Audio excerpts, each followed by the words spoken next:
Wait for. Let's wait for this to go on. There we go. Sup, ladies and gentlemen, Ackle here, and welcome back to each one of you. If you're watching this over on YouTube, please remember to hit that like button, hit that subscribe button, and also come join us live on Twitch. It's always better when it's live. Always. Mr. Smokin'. Good morning to you, brother. How you doing, man? How you doing? Happy to have you here, bro. Happy to have you here. How's the cold? Have you sorted that shit out, or are you still struggling with it?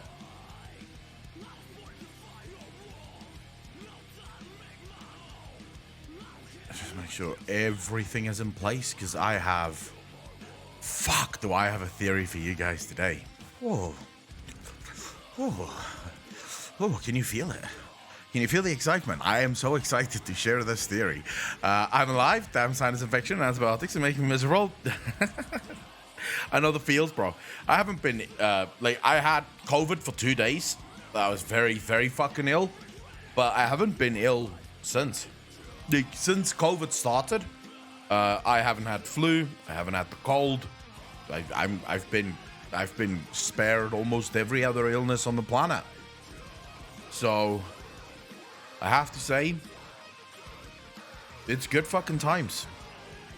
It's good times. I'm happy with it. So what are you doing today, man? It's Thursday. It's almost weekend. For South Africans, it's literally the day before the weekend, because we have public holiday tomorrow. It's Heritage Day, which for most people it's just called National Braai Day or Barbecue Day. So everyone meets up with family and fucking goes for barbecues and shit.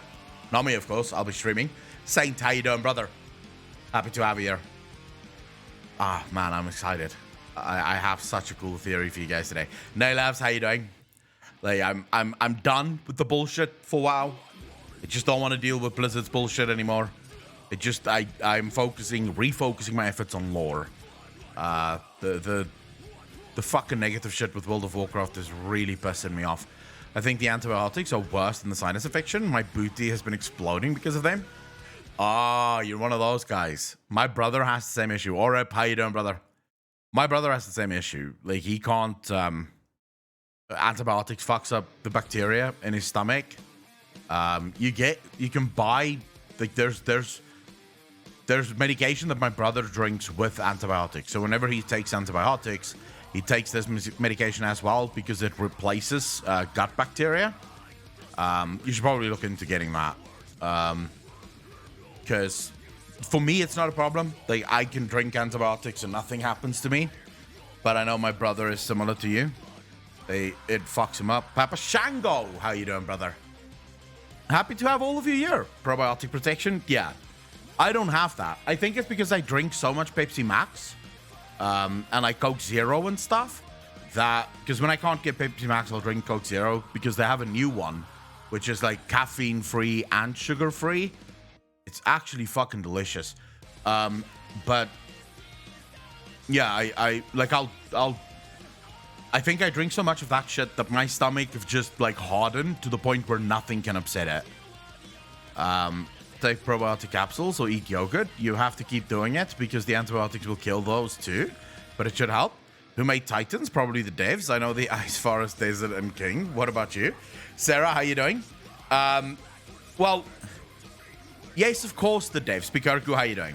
Of course the devs, but I like speculating, so I hate that answer. I hate it when people come to my videos and go, it's easy, the devs made it. Not saying I mind that you just said that. I found it funny. But you get people who genuinely go, of course it's the devs. And then it's like, oh my god, that's not what we're talking about. Imagine if this world was real. Mickey Moto, how you doing? Do you see this differently? Yes, I do. This is how I see it when you do that. It highlights it. You see that? So yeah, when people type like that, I do see it differently, although not on OBS. when I look at the Twitch chat, I see it differently. On OBS, it just sort of gives me a slight highlight and says redeemed highlight message. Do you see it differently? Illithus, how you doing? Apocalypse, how you doing? Sup, mate. I wonder if you could figure out what game I was talking about.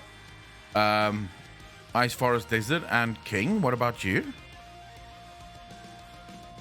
I have no idea. Ice Forest Desert and King. I don't know.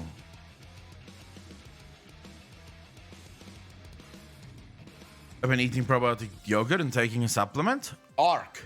Oh my god, I haven't played Ark in years. Like, I played Ark before there was even lore in that game. And this, yes, I see it.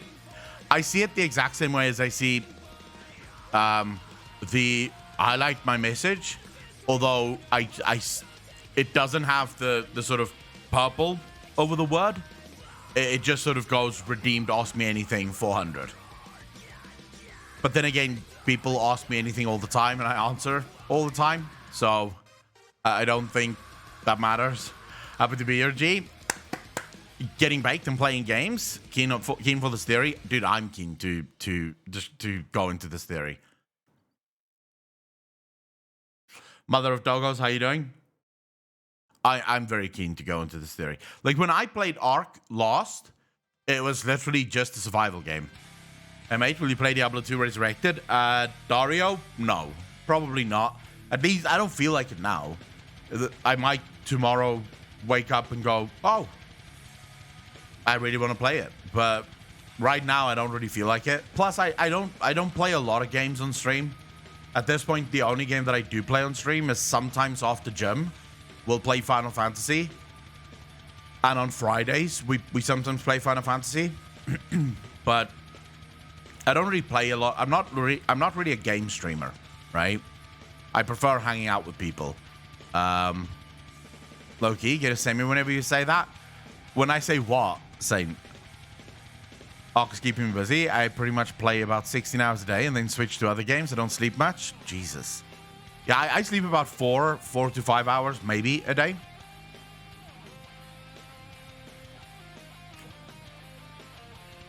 What diary are we going to? Otto, what do you mean, what diary are we going to? Mother of Doggos, it's very good to see you as well. Very happy to have all of you degenerate fucks coming into the channel. Keen for this theory? Oh yeah, I'm very keen for this. I've been thinking about it for quite a few. I've been thinking about it for quite a few weeks now. Dairy. Huh? I don't. Although I have no idea what you're talking about now. Digit, how you doing, bro? R&D team. Yeah, but DJing. DJing could work. DJing is easier to say than degenerate. I don't know why, but I struggle with saying degenerate. Mikoto, how you doing, brother? Happy to have all of you here. So fucking happy that you're all joining. We are getting into it soon. You know the drill. We'll hang out for about half an hour and then we'll get into it. Ascension, how you doing, brother? It's like a farm to milk animals. Yeah, but isn't that like a dairy farm then? Dairy is just milk. Like, if you say, which dairy are we going to? Rach, how you doing? Like, if you say, which dairy are we going to? That would mean which kind of milk or what kind of dairy product are we going to be using? I don't think farm, because it's a dairy farm, right? Because it's a farm that makes dairy. Or that makes milk that will then make dairy. But when you just asked dairy, when did we go to... I'm still fucking lost. Because even if, although I accept the fact that you fucking said dairy and dairy does mean dairy farm, right? I still don't know how that is applicable to anything that I said in the chat so far. I'm still lost. I ran out of Final Fantasy game time Monday because my free game time expired while I was out cold, and for some reason the Mark station doesn't recognize my debit card. Just keep trying. I had that problem. I told you guys yesterday about that. Workstar, how you doing, bro? Do you think Blizz will eventually add more allied races? Yes. Rockstar, almost definitely, right? It's one of the nice things. It's one of the easiest ways for them to get people happy. Just add more shit. Wood, how you doing? Just add more races and get people happy. So yeah, I imagine they will. I imagine so. Probably not right now though, right? Probably not immediately.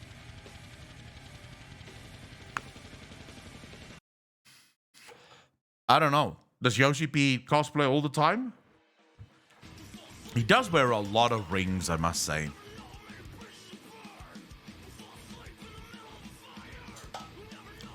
It's almost over. Can someone tell Digit that there's about 50 seconds left of ads? You should just calm down.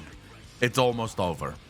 I do this at the beginning of every stream. I play 6 minutes worth of ads so that for the next hour, you guys don't get ads. So that when I'm in the middle of discussing something, you don't get interrupted with fucking stupid ads and then miss half of the fucking theory. Right? That's why I do it at the beginning of the stream. Yeah. Because otherwise, I can't control when Twitch plays ads, right? If I don't play the ads myself, Twitch will play them whenever the fuck they want. So I'm doing it, so Twitch will fucking not do it.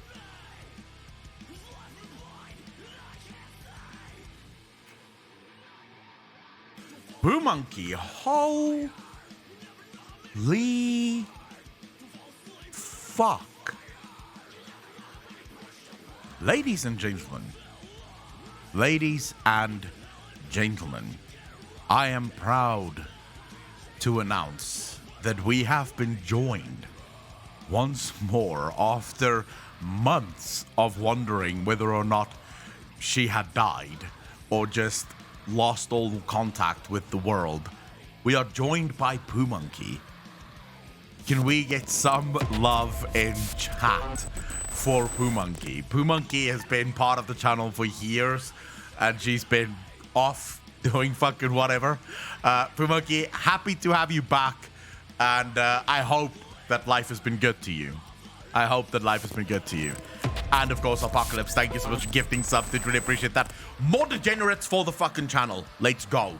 Love and chat for Apocalypse. And the fact that he keeps building out the Degenerate Club. Happy to have all of you here. Very happy to have you. Poo Monkey, how's life been? Digit, you won't get any more ads. Apocalypse just made sure that you won't get any more fucking ads. So thank Apocalypse, Digit.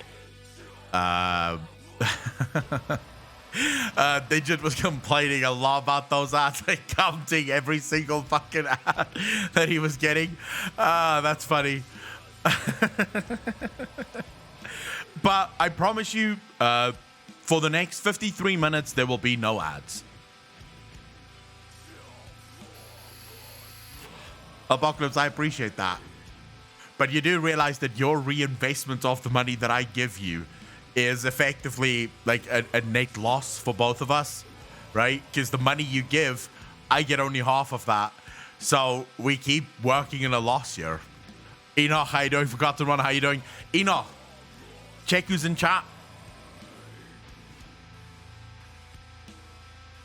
Because the GGN crew gets bigger, that's a win. This is true.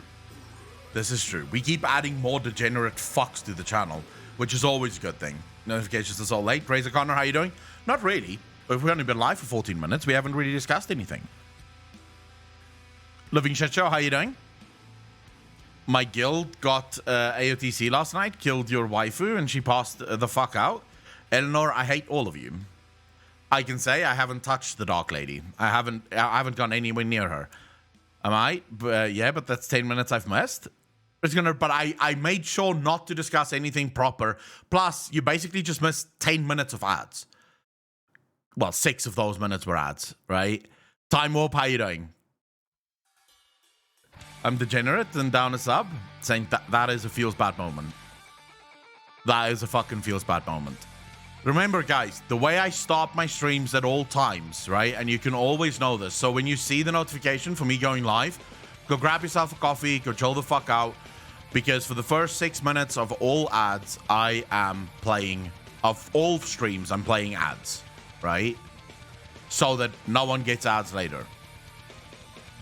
And you'll also not get an ad when you finally come into the stream after 10 minutes. I could confirm the unsub from WoW to not kill the Dark Lady. Well, yeah, okay, let's say that.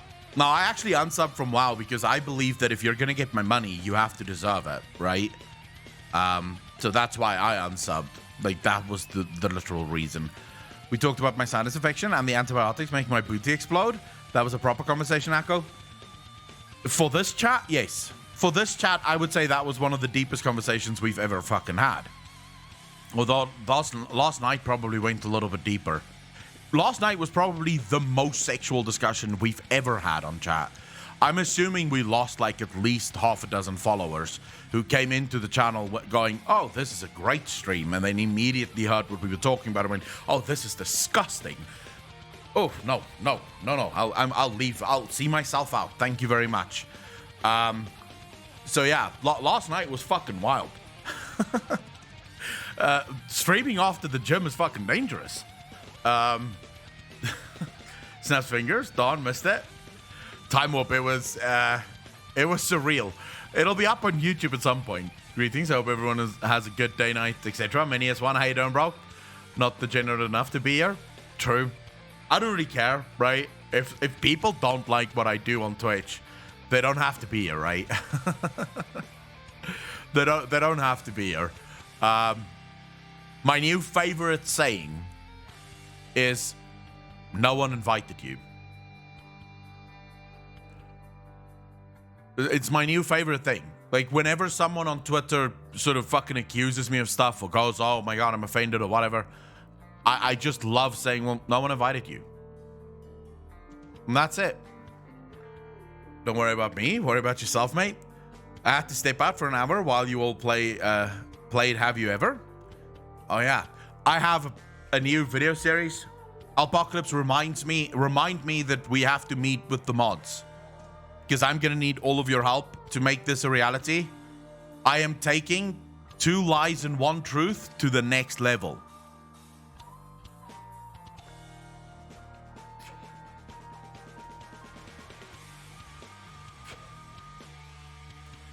Time Warp, the only thing that isn't allowed on my channel is racism. Racism or any sort of like direct hatred towards a specific group. I have no interest in that. Saint, thanks for the 2 months up, dude. Really appreciate that. You degenerate fuck. 2 months in a row. Love you, brother. Like I don't allow that shit. I don't give a fuck, right? If you in your personal life have a problem with gay people or trans people or whatever, that's your personal opinion. You can do with that whatever the fuck you want, right? But when you come into this channel, I don't give a shit. And I prefer when people don't bring their like personal issues into the channel and then offend a bunch of other people. It doesn't matter. On this channel, especially on Twitch, we're all just really names on a screen, right? So whatever someone else is or isn't in their private life should really not fucking bother you one bit, yeah? Welcome the good kind of degenerates here. We have some class and standards. Class? Standards? We do? Wayne, I've never seen class or standards portrayed on this fucking stream ever. I don't know what you're talking about. Shave Rash, how you doing, bro? Is lore stream maybe? Yeah, we do have a lore stream planned. 7 p.m. my time Saturday for the mod meeting. No, I'm going to Hooters then. I'll be out to Hooters on Saturday. We may have to do it right after, like, the Lovecraft episode on Sunday. It's not going to be a long meeting, Apocalypse. Actually, you know what? You may as well just post it in War Room, because it doesn't even have to be a meeting. I want to make a video series called 2 Truths and 1 Lie. The videos can't be longer than 8 minutes, shouldn't be shorter than 6 minutes. The videos contain 3 theories. 2 of the theories is absolutely correct, perfect, nothing wrong with it.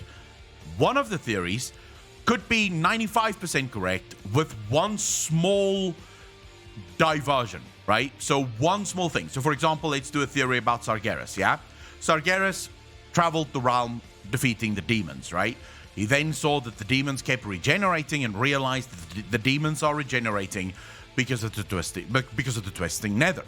He then decided to imprison the demons on the planet Mordum. Now, this would be an example of an intermediate theory, because we all know that it's not Mordum. It's Mordum, right?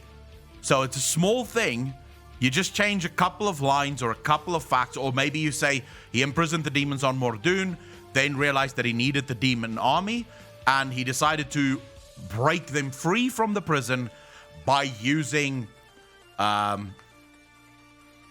the key of the foul key of demonic power.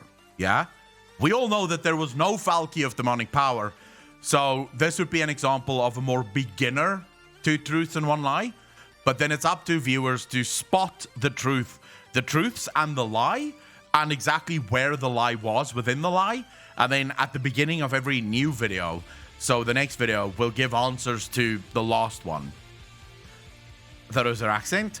Yeah, but that's why it would be considered that would be more intermediate to advanced stuff. So in the advanced two truths and one lie videos, we would actually be doing sort of like there, we may just change a single word or a single fact that is quite sort of unrelated to anything, but it is still a fact that was changed.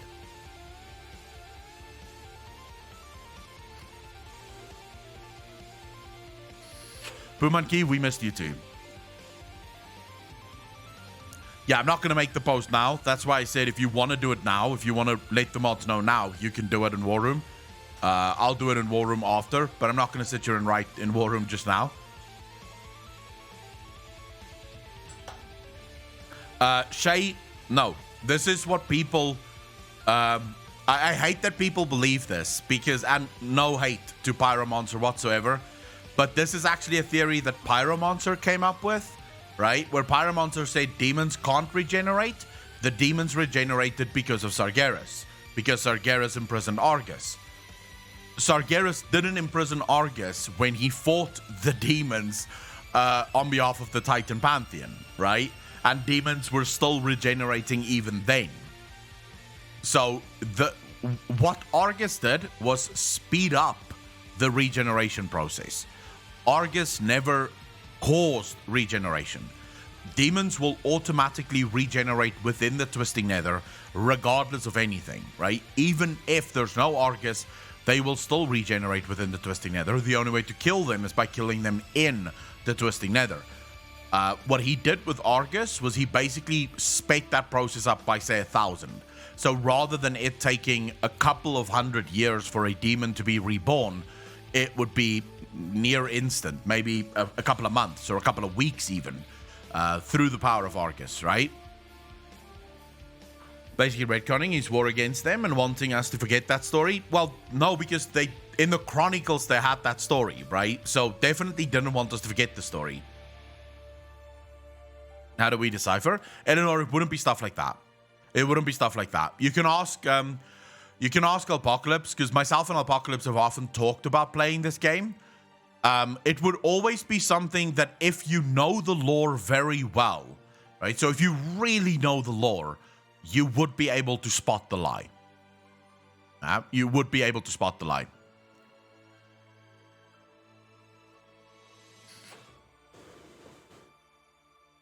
Like that one power is 3, but really 4 powers into the 7th power. Don't start talking about my video before I've started talking about my video. What are you doing, Mr. Smoken? That's part of the video that we're going to be discussing today. Because I think I have an answer to all of this. Wait, Saint, did you just give this up to the fucking Degenerate Club? Did you just add another Degenerate to the channel?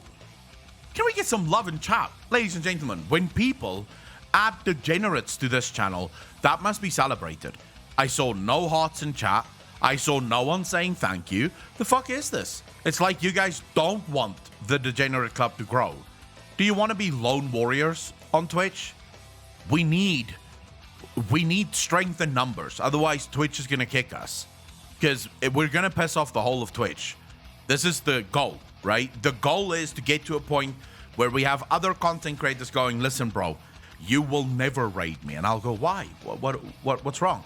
And they'll be like, I don't need that kind of filth in my fucking chat. Your viewers is off the fucking rails. And I'll go, cool. This is where we're going. So we need to add as many people to this so we reach there. Yeah? And it won't be like proper toxicity, it will just be filth. It will be the kind of people that come into chat and just spam penis, right? You know, in 1 year, respond if I hear something. Is Renethil himself. Denathrius seems to have special plans for him, according to the Dreadlords. Also, Renethil was the harvester for the Ward of the Dreadlords, but this memory seems to be missing. Denathrius giving Jailer fake sigil in my opinion is also the reason why he sent Dreadlords to infiltrate Torghast. Those Dreadlords in Torghast disguises themselves as Torghast creatures. I still don't think, because you have to understand, Zuval would know. Tasty Berries, how you doing? Stebby, how you doing? Zuval would know, Zix. By the way, thanks for the 25, bro. Really appreciate that. But he would know. Zuval would be absolutely aware of if he got a fake sigil. Now, it is possible that Renethal is one of his sigils, or that he replicated his sigil within Renethal. But I highly doubt that Zuval would take a fake sigil, because you also have to understand, after Zuval collected the sigil of the from the Arbiter, he restored himself with all of the sigils that he now got. So it makes sense that Zuval had Denathrius' sigil as well. But it is, like I said, possible, and Apocalypse makes a good point there, sigils can be tainted. So it is possible. We know they can be replicated. They literally made them again. The Primus says that they can make them for all of the realms again. So it could be that Denathrius figured out how to make more sigils and then just created another one within Prince Ranethal. Do you think the jailer knows some Torghast creatures are actually Dreadlords? I would imagine he would find it hard to know, right? Because the Dreadlords is the unseen enemy, so they do have the ability to disguise themselves really well and blend in. You look like you've lost some weight. It is interesting. Crony is Bay. Fuck Romy. But it is interesting that Denathrius sent his Nathrazim to infiltrate Torghast. It might suggest that there is a future in which, or it might suggest that Denathrius didn't trust Zuval as much as we may have thought, right?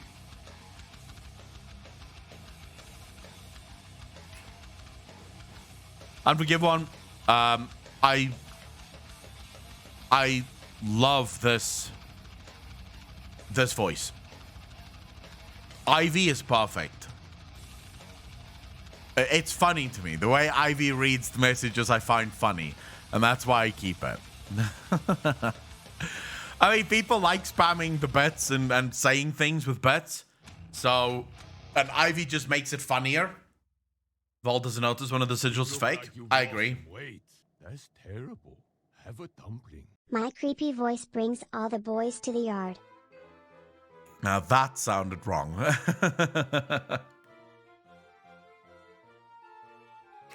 Anyway, how's everyone doing on this Thursday afternoon? Well, my Thursday afternoon, I'm sure for most of you it's Thursday morning. That was a waste of a bet. I mean, one bet is worth like fuck all, so is it really a waste of a bet? Can you really waste 1 cent? Because I think that's how much a bet is worth. One bet is 1 cent. And I don't think you can waste 1 cent. Like, I'm at the point in my life where if they have to give me change, like whenever I pay with cash, which is very rarely, but should I pay with cash, if they have to give me like 20 cents back, I just tell them to keep it. I'm just like, yeah, you can keep that. I'm not having 20 cents in my fucking wallet that I don't know what to do anything with, because you can buy fuck all with 20 cents.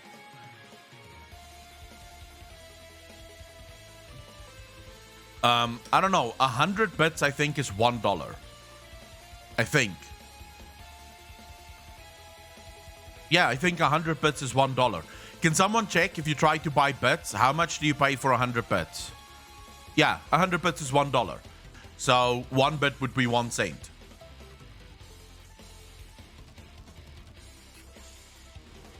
Watching rioters, thinking maybe if they all die, the world might actually survive.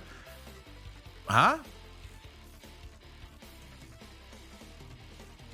As far as the question, I'm going well, and I'm happy that the government papers reached my father-in-law in regards for my daughter being able to get a passport and come over to the US. Razor Connor, holy shit, congratulations, dude. Gathering a few ideas about Blizz writing for the content suggestion in the Discord tab. The title projects are going. Mania's one, they're going well. It's sort of like, right now, I think our biggest issue is editing. Alex is overwhelmed with the amount of stuff that he needs to edit. So I'm trying to find ways of making it easier for him by not going too ham on too many projects. So I've sort of tabled the Skeptic Orc for now, just because we're doing a lot of scripted and semi-scripted videos for the main channel as well. Like, we've got a lot of shit planned for the main channel. And if I start adding scripts to the Skeptic Orc as well, that's Alex just incapable of doing all of those scripts, especially considering the fact that he needs some time to himself as well. So he's going away this weekend, so I'm really happy for him. He's going away for a bit, I think with his girlfriend. I don't know where they're going, but yeah, so I'm really happy that he gets to take that break a bit. So yeah, I've tabled most of my scripts for Skeptic Orc for now. I would edit them myself, but it would be really bad.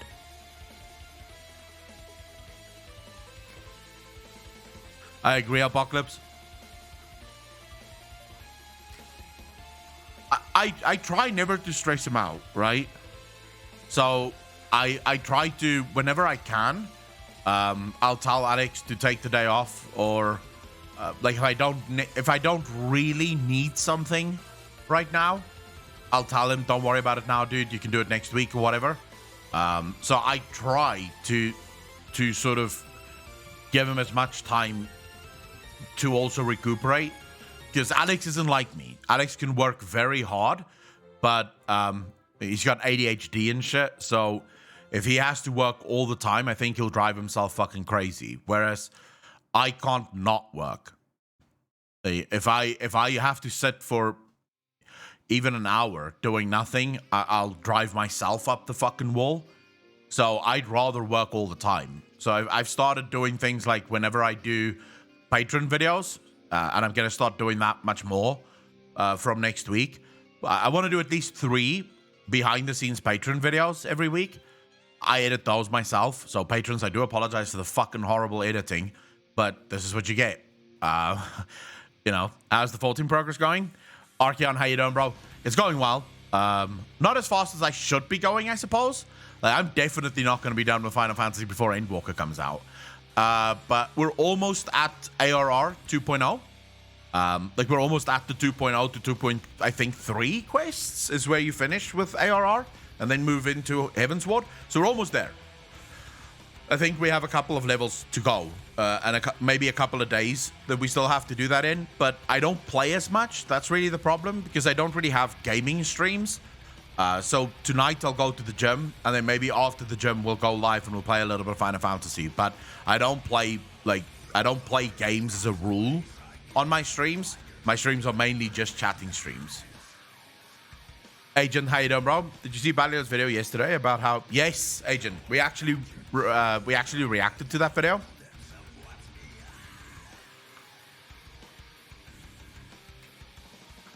That has to do with the D&D they play. I must always have something to do. I end up doing some stupid shit then if I don't. How do you give bits? Ascension, I have no idea. You buy bits from Twitch, and then you can give the bits that you've bought to whichever streamer you want.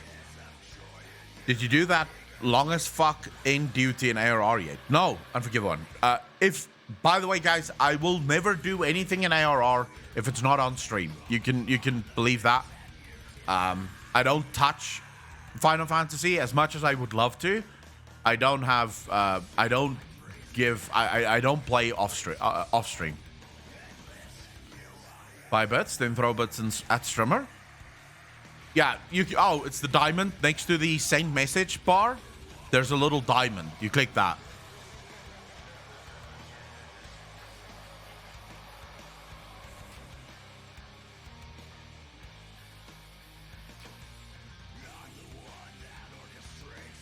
Agent, what do you mean today already?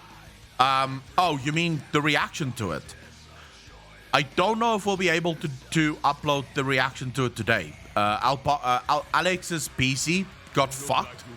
Holy shit. 1,000 bits, dude. There you go. Hello, bonjour. Hi, good day. Bro, thank you. 1K fucking bits. That is insane. Ascension. Thank you so much, bro. Thank you. That is a crazy amount of fucking bets, by the way. I think that's the first time someone got the 1K bits badge. But I don't think anyone's ever gotten the 1K bits badge at one point. It is 10 bits. It's $10, but in terms of bits, we don't get a lot of bits in this channel.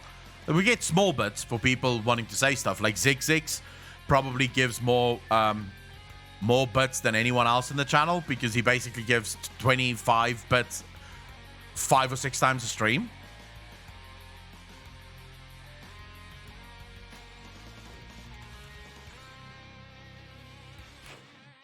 To beat my rank?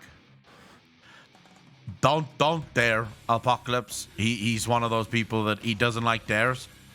I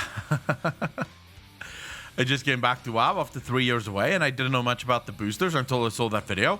Boosting in World of Warcraft is a big problem. It really is. And it's a problem that Blizzard needs to fucking sort out.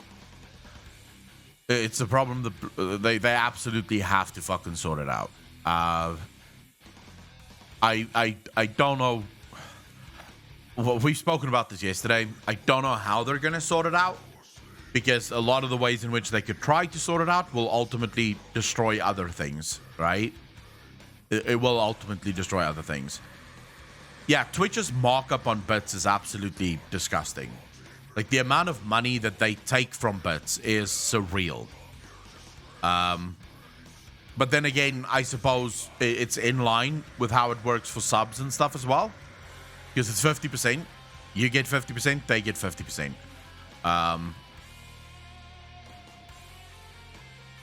But it is their way of trying to combat PayPal, right? In order to stop people from... like, they don't want people to donate straight money. They prefer people giving bits. So that's their way of cutting out the middleman. Or cutting out PayPal. Doom Hammer, how you doing, bro? It's actually $14 in US. I thought... Who said two? Okay, 26 is 1,500 bits. $26 will get you 1,500 bits. But then 1K bits is $14. How do they fucking work that out, though? How do they get to $26 for 1,500 bits? It might be different from place to place, right? Because Twitch have that new sort of sub thing, right? Where you pay based on where you live in the world. I'm seeing a discount on 1,500. Yeah, but everyone in the world will now pay different amounts, so I'm assuming that's why, depending on where you are. What is CDN? Barracuda, how you doing, bro? I don't know what CDN is. Canadian. Ah. All right. Well, Linus from Linus Tech Tips calls it Canadian rubles. So I'm assuming Canadian dollars isn't worth that much. Because he calls it Canadian rubles.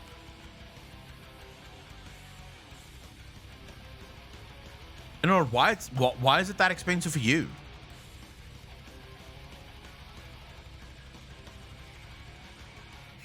The people in EU get fucked the most. The people in EU get fucked the most buying bits. US dollar or so? Yeah, I know. I guess it's just him making a joke. Canadian dollars are still better than the rand. Still much better than the rand. So it doesn't really matter. As like, you know, your country is doing well when your currency is worth more than the rand. That's all you really need to know. If you ever feel down about your country, just look at how it's going in South Africa and go, well, at least we don't have that. Because, I mean, my fucking country is a joke, bro. You have no idea. We now have the SABC, which is the South African broadcaster. They're trying to change legislation within the country to force DSTV, which is the satellite television guys, who is also dying, by the way. Like they're losing subscription all the time because people are getting Netflix, and Disney Plus is opening next year here, and we have Prime Video, you know, and we have HBO Max, I think, coming. So people are just unsubscribing from DSTV because, well, what's the fucking point, you know? 1, 2, Freddy coming for you. 3, 4, better lock your door. 5, 6, grab a crucifix.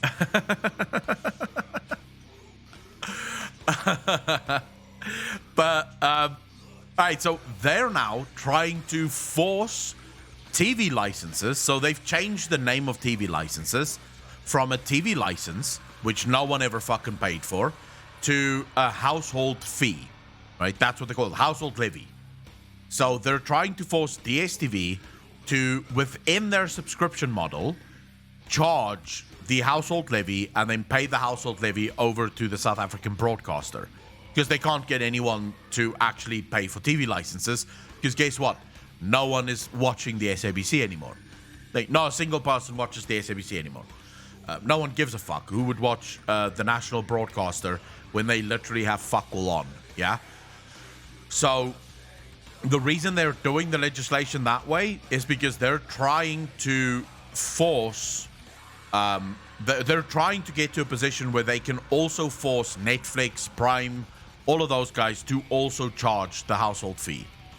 Right? So they're changing the legislation now to open the door in the future where they can actually force it. This is going to be a fuck up. The bitty gun go at, hold on, reloading, got it, at. LOL. Apocalypse, that did not work the way that you were hoping it was going to work, right?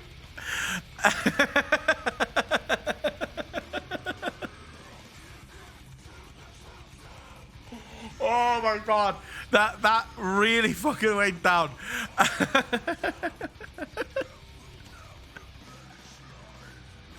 You were hoping that you was gonna go at, and it literally didn't do that.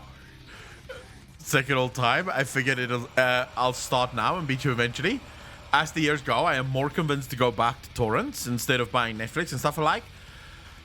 I don't really mind Netflix and Prime Video. It's so easy, right? Like before, when you borrowed stuff from the internet, you'd first have to download the borrowed thing from the internet, then watch the borrowed thing, and then it takes up space. So it's so much easier just having Prime Video or Netflix. If I want to watch something, I just go on there, I find something to watch, and I watch it. The biggest issue I have is whenever I can't find something to watch, right? Which does happen. It happens quite often, where I'll browse longer than I actually watch. Phone companies have one type charger. Now you hear that this morning, Echo? Wait, the EU is trying to force phone companies to just have one type of charger. Why? Elodie, I have a couple of those. I have a couple of those sites. But they never give me, at least in South Africa, they never give me good quality. I always have to end up watching like 480p.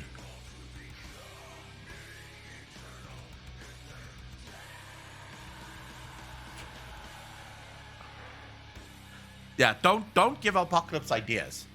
That because it will go on for a while. Fucking Ferorius loves doing that. You look like you've lost some weight. That's terrible. Have a dumpling. UWUO frick QWUW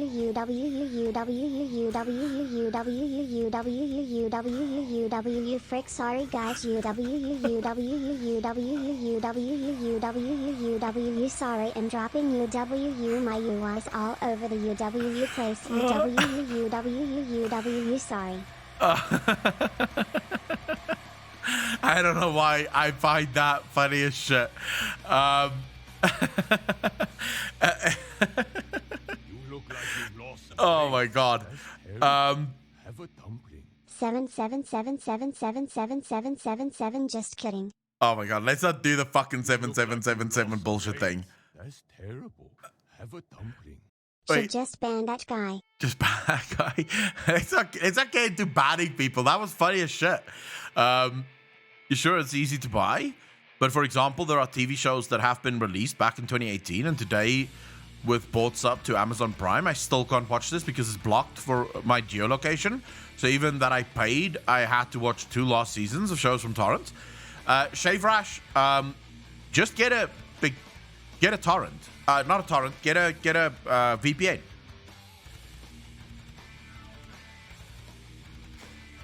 Mikimoto, I feel like I can't watch porn the whole time.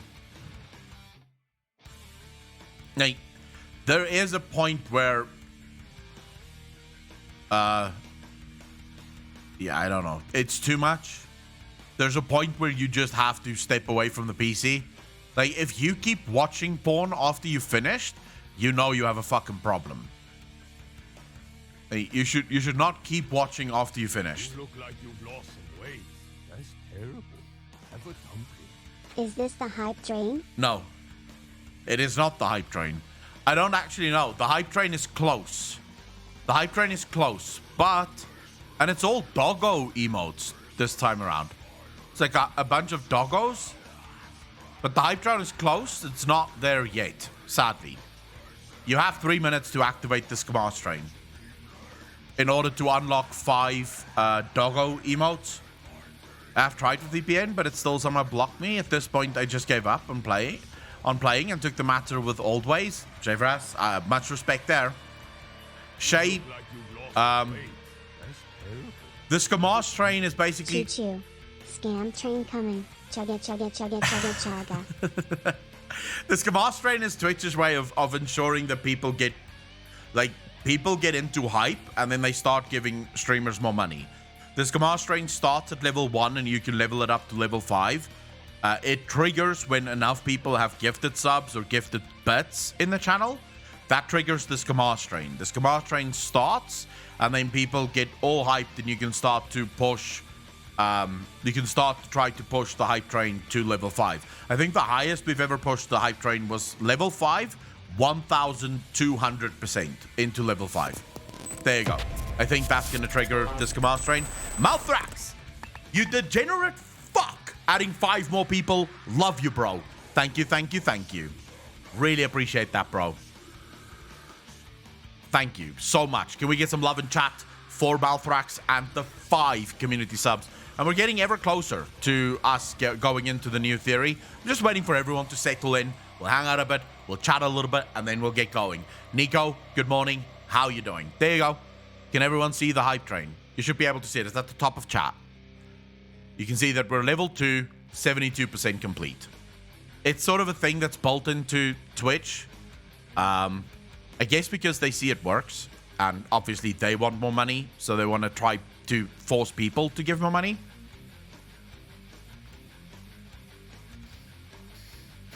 Unforgive one, don't you fucking dare. Don't you dare. Hi, I'm Traff and Choo Choo.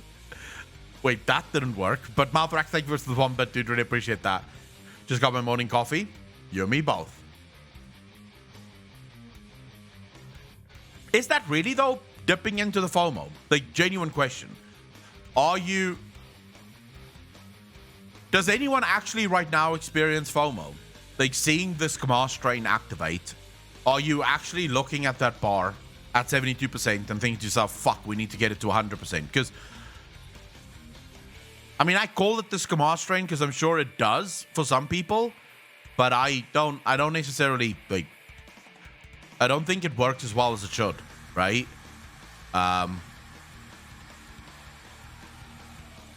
Maybe if they had, like, maybe if they gave the streamer the ability to make their own emotes for the Skama strain, which is like very special emotes, you know? When I enter my 30 seconds, Arcanox bakes Skamas, yes? The scam is yes. It triggers all the FOMO for most people. Then again, I don't really suffer from FOMO ever. Dora, thank you much for the 30. Really appreciate that. It is very rare that I will suffer from FOMO. Very rare. Maybe because I didn't grow up in the age of the internet. So I didn't grow up with a lot of FOMO. So, you know, I never had to worry about that shit. I feel nothing for it. But then again, I am dead inside from all the explosive pooing I've been doing. I heard if you get the hype train to level 3, your ass stops exploding. And I discussed this 3 hours yesterday between streams. Do you think the immortal races of Azeroth can tell how old one of their own is on sight? Or do they have to open their mouths before they can tell, like, what generation they belong to? Can we get an F in chat for Mr. Smokin'? His anus has been obliterated. Can we actually get an F in chat for Mr. Smokin'? His ass is literally hanging by a thread. At this point, his pancreas is hanging outside of his anus. All right, Shay, to answer your question, no, I think they would know. I think just based on seeing it, they would absolutely know. Just by seeing a being, they would know. Yeah, okay, I know how old this person is. The Torah, thank you much for the gifted sub. You degenerate fuck. Really appreciate that, bro. Thank you, thank you, thank you. And you guys have completed level 2. Congratulations. Give yourselves a round of applause. Round of applause. Nice little golf clap for everyone in chat. Listen to the sound of my voice. You know you love me. I wonder, when you guys listen to Ivy, do you think this is one of those girls that's actually very hot, but just has a very weird voice? Or do you think this is a girl that isn't very hot? Like, just listening to the voice. Hearing Ivy speak.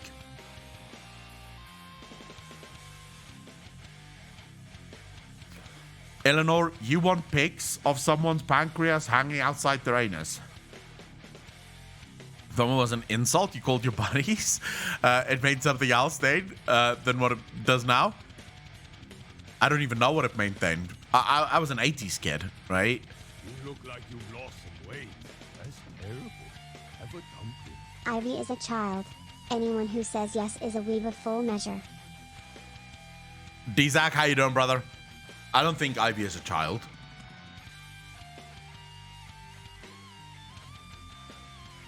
I see small, big boob blonde. You gotta see it to believe it. I would not want to see someone's pancreas hanging outside their anus. She sounds like a child, so hot or not, hot doesn't enter my thoughts. Trickstar, you do actually, when you listen to her, feel like if you do say hot, people might phone the police, right? I was an 80s kid too. I only recently was told that FOMO meant now. Never heard of it before a few months ago. Yeah, I mean, I didn't grow up with the internet. When I was fucking young, you'd play outside. I am not a child. I just love breathing in helium. Makes me feel so good. So good. Essential, thanks for the 100, dude. Really appreciate that. But you would go outside. I was like 8 years old when we got our first PC, and it was it was still one of the old ones, right? Where DOS was how you installed your games. Like, it was before Windows. It was before Windows. I remember still when we got Windows 3.1. It was such a revelation. Such a revelation. The big question is how his pancreas got inside of his small intestines, traveling down into his large ingestion, and now is hanging out. It happens when you have, like, when your poo is literally explosive. Mine first PC, Commodore 64. We never had a Commodore 64. I'm trying to remember now what it was called back then. This was before the age of Pentium, right? I still remember getting a Pentium 1, 2, 3, and 4, like way back in the day. When you still installed your games with floppy disks and shit. Zero Kool-Aid, how you doing, brother? Rhetorican, how you doing? My PC CPU was a cartridge. Really? Oh, this is gonna be a fuck up. Supercalifragilisticexpialidocious. Supercalifragilisticexpialidocious. She actually says it. Supercalifragilisticexpialidocious. She actually fucking says it. Oh yeah. And with that dial-up sound for the PTSD. Oh yeah. Everyone should know what this sound is. We'll play it a little. My first computer was a VIC-20 with a cassette recorder, and you had to write thousands of lines code in BASIC. Let me quickly give all of you a little bit of PTSD here.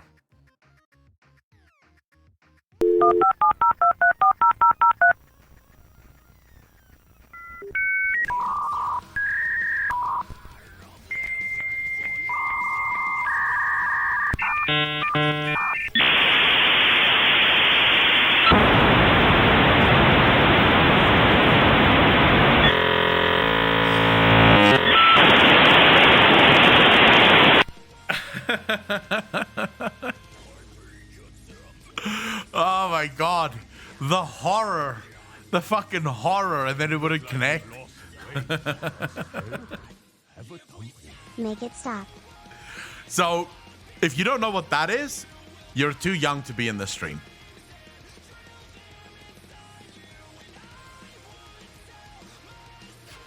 There you go, you guys complete level 2. I'm sure you get, I think you get some emotes now from completing level 2. So go grab your emotes. It's doggo emotes this time around.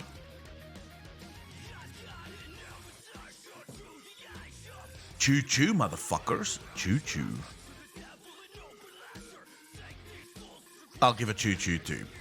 Oh hell yeah! Back when you thought you were the shit if you had a 28.8 modem and drooled over a 56k modem. Fuck, those were the days, dude. Those were the days. I remember when Facebook first came out and the dial-up was literally too slow to open Facebook. Because back then, America already had ADSL, but in South Africa, we still had dial-up.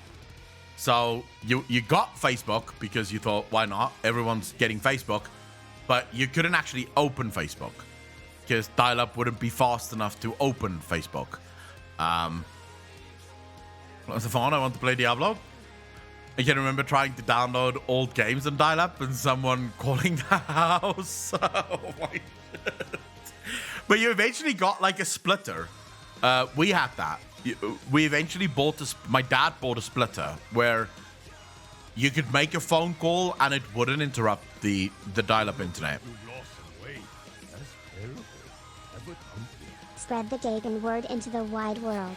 Bring all your friends, family, enemies even. This shit show needs to grow until it consumes the planet. I mean. No, yeah, that is exactly what I mean. World domination. Bitch. Exactly. Ladies and gentlemen. The degenerate fox of this channel needs to multiply and take over Twitch. That is the future of this channel. I remember when AOL was a thing. I can access that, and Facebook, Google, and Twitter, from China without a VPN, but I was extremely young at that time. When did China's VPNs become a thing though?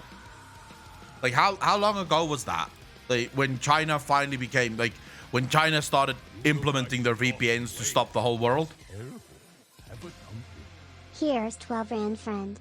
Ascension, I appreciate the 12 Rand. Thank you very much. Just open the Twitter and you'll get a degeneracy overload. No.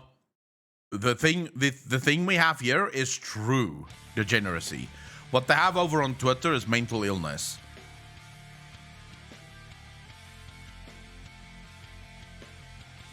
Oh shit, Ascension, you got called out. Bam bam. Alright, we've got 6 minutes of pre-roll off ads going. We're at the 1 hour mark within the stream session. So I think it's only fair that we'll soon start the theory. Because I am ready for this. I have paint, ladies and gentlemen. I have fucking paint open for this theory. And I have never used paint. Never. Like you've lost some weight. That's terrible. Have a company. The MBAH. Appreciate all the bets, guys. Really appreciate that. Will he fall for it? Will Ascension get baited into more? Yes, he did. Let's go theory. We'll go for the theory soon. I need paint in order to explain a number of things within the theory, so that's why I have paint.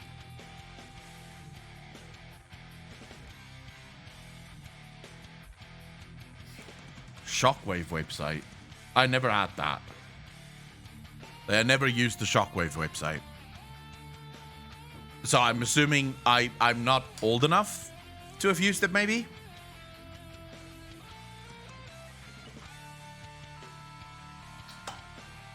I remember the days where you would buy gaming magazines and they would come with a CD filled with 101 demos. And like half of the demos would never work. They would never actually be able to fucking install, but they would there would be 101 demos on a single game.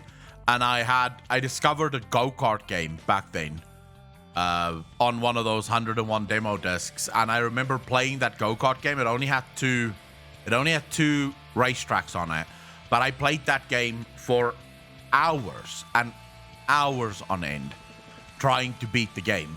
And it was actually built in such a way that you couldn't beat the game. Like whenever you were ahead, the players, but wasn't players, would get faster, and whenever you were behind, you would actually fall slower. So it was like a very weird thing that ensured that you just absolutely had to fucking push and you could never actually win. Ever used BBS pre-internet? What's BBS? An homemade cartoon, Zacho? I remember getting Croc 2 for PC in a cereal box. God, I played the shit out of that game. What was everyone's first game? Like the first game you ever played? What was that?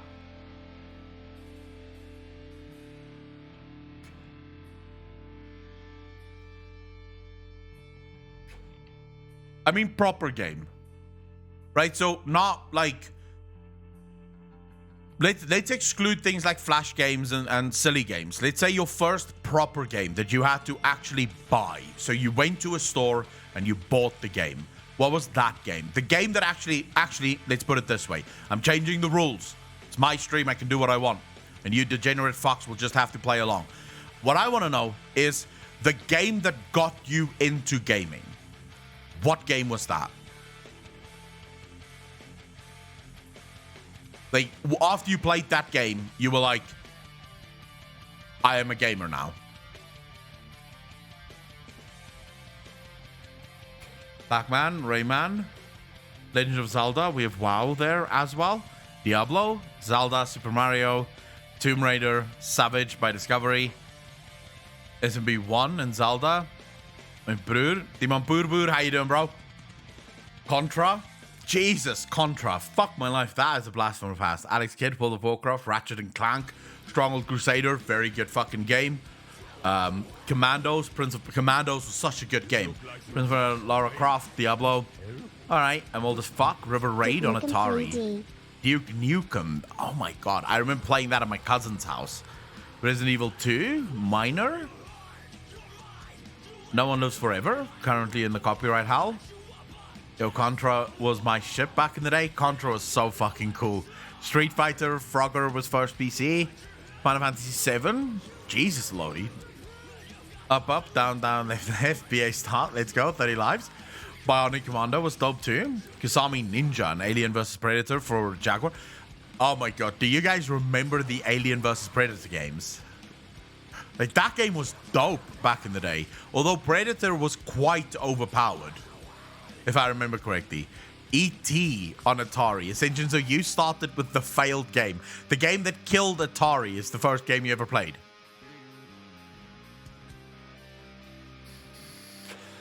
Eleanor, we never got ours in cereal boxes, but we did get ours with magazines.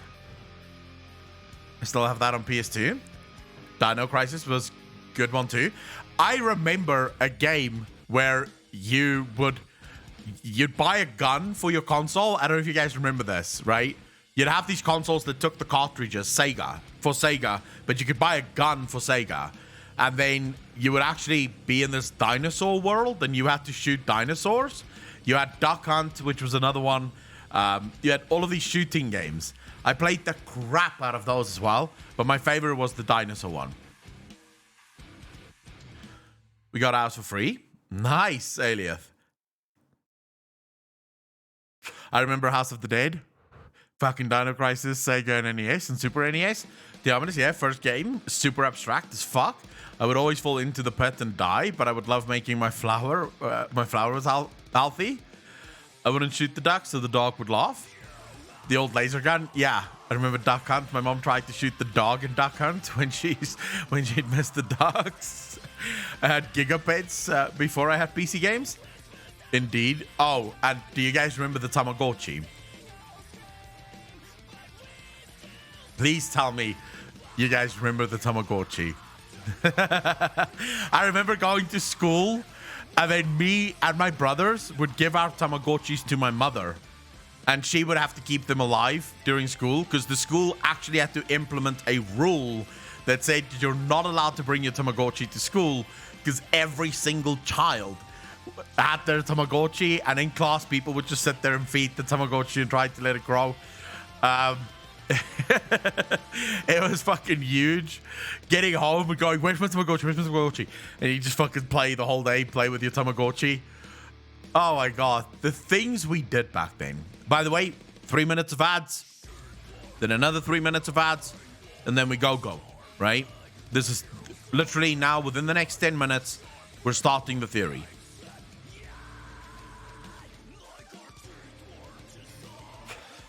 But my first game ever was Baldur's Gate. That was the first game that was the game that got me into it. It wasn't my first game. But Baldur's Gate was the game that got me into gaming. All other games before that was sort of play that, but then go out and play rugby and cricket and all the rest of it. I played Baldur's Gate and I knew after that this is what I want to do. I want to play video games. I love fucking video games. No, you're a sub. Subs don't get ads.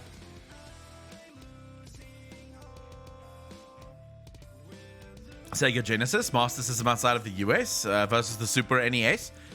We had Sega. I don't remember ever having the NES. You look like you've lost some weight. That's terrible. Have a comfort. In China, the selling of gaming consoles were outlawed when I was very young. So, companies started to sell those study machines to help kids study. They are basically consoles with recorded lessons in them. But what we really wanted that for is the relax feature in it, which basically turns that machine into a gaming console and you just use it as a gaming console. Smart. Anyone played Ski Free ever? Poke Flavor, I never played that. First game I 100% was Dragon Age Origins. First game I beat my brother at legit was DBZ. Butterkai, I don't know how to fucking pronounce all of those words. But no, for me, it was Baldur's Gate. That was the moment that I knew my life would change forever. I remember thinking to myself at the time, how is this possible? How can you play something like this and just be so dragged into it? Like, you're made part of the story. You feel like you are part of the story. I was absolutely hooked from that game. And then the first game that I actually no-lifed in my life was a game. It was a pirate game, but I can't remember what it was called. But you had Tortuga, and you had these little boats, and you had to build your fleet so that you had many boats, and then you would go around shooting other boats. I can't remember the name of the game. Cutthroats, it was called. Cutthroats. That's the one. But that was the first game that I absolutely no-lifed. Like, I played that game every night, being tired for school, just so that I could fucking play, just so that I could play all night. Cutthroats. Still say, stream game off the gym. Needs a BG1 and 2 playthrough. Retro graphics still look good. Is cool. I don't know if I could play BG1 and BG2 nowadays. Considering how old they are and considering that I have played them in my life, I don't know if I can play them again. I could give it a go, but I'm afraid it's going to be one of those things where I just go, yeah, no. I don't want to finish it. But we could absolutely turn the after gym streams into just random gaming streams as well. Like, sometimes do Final Fantasy, other times play whatever the fuck comes to mind.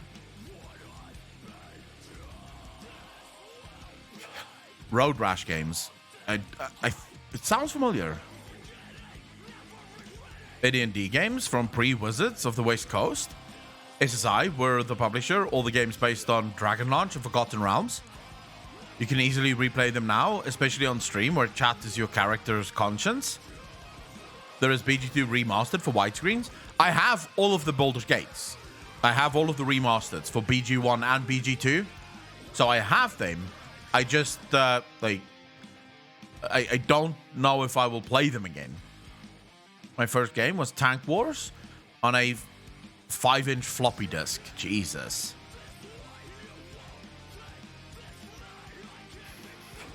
If I were going to play any game on abandonware or from like an abandonware game, it would be Ripper. Because I never actually managed to finish Ripper. I was too young, so I couldn't understand all of the puzzles in Ripper.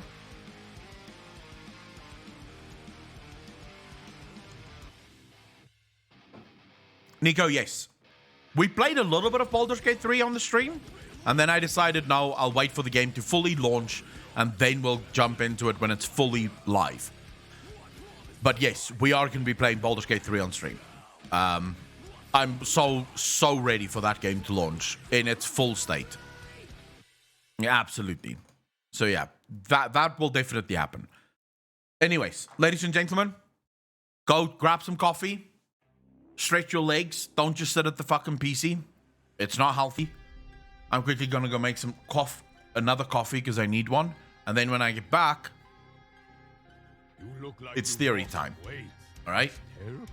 So I'll be back Sorry, in but we have to throw about some love 5 to minutes. Carmageddon on PC.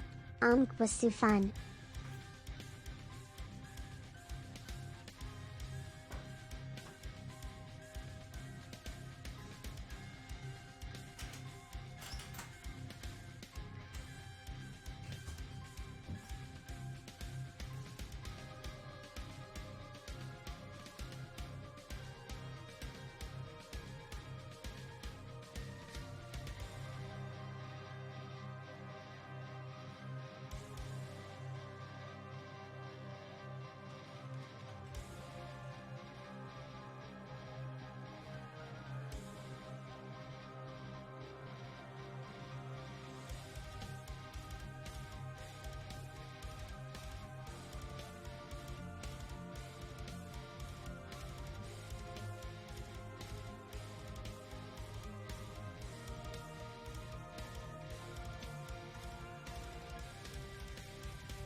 All right, back.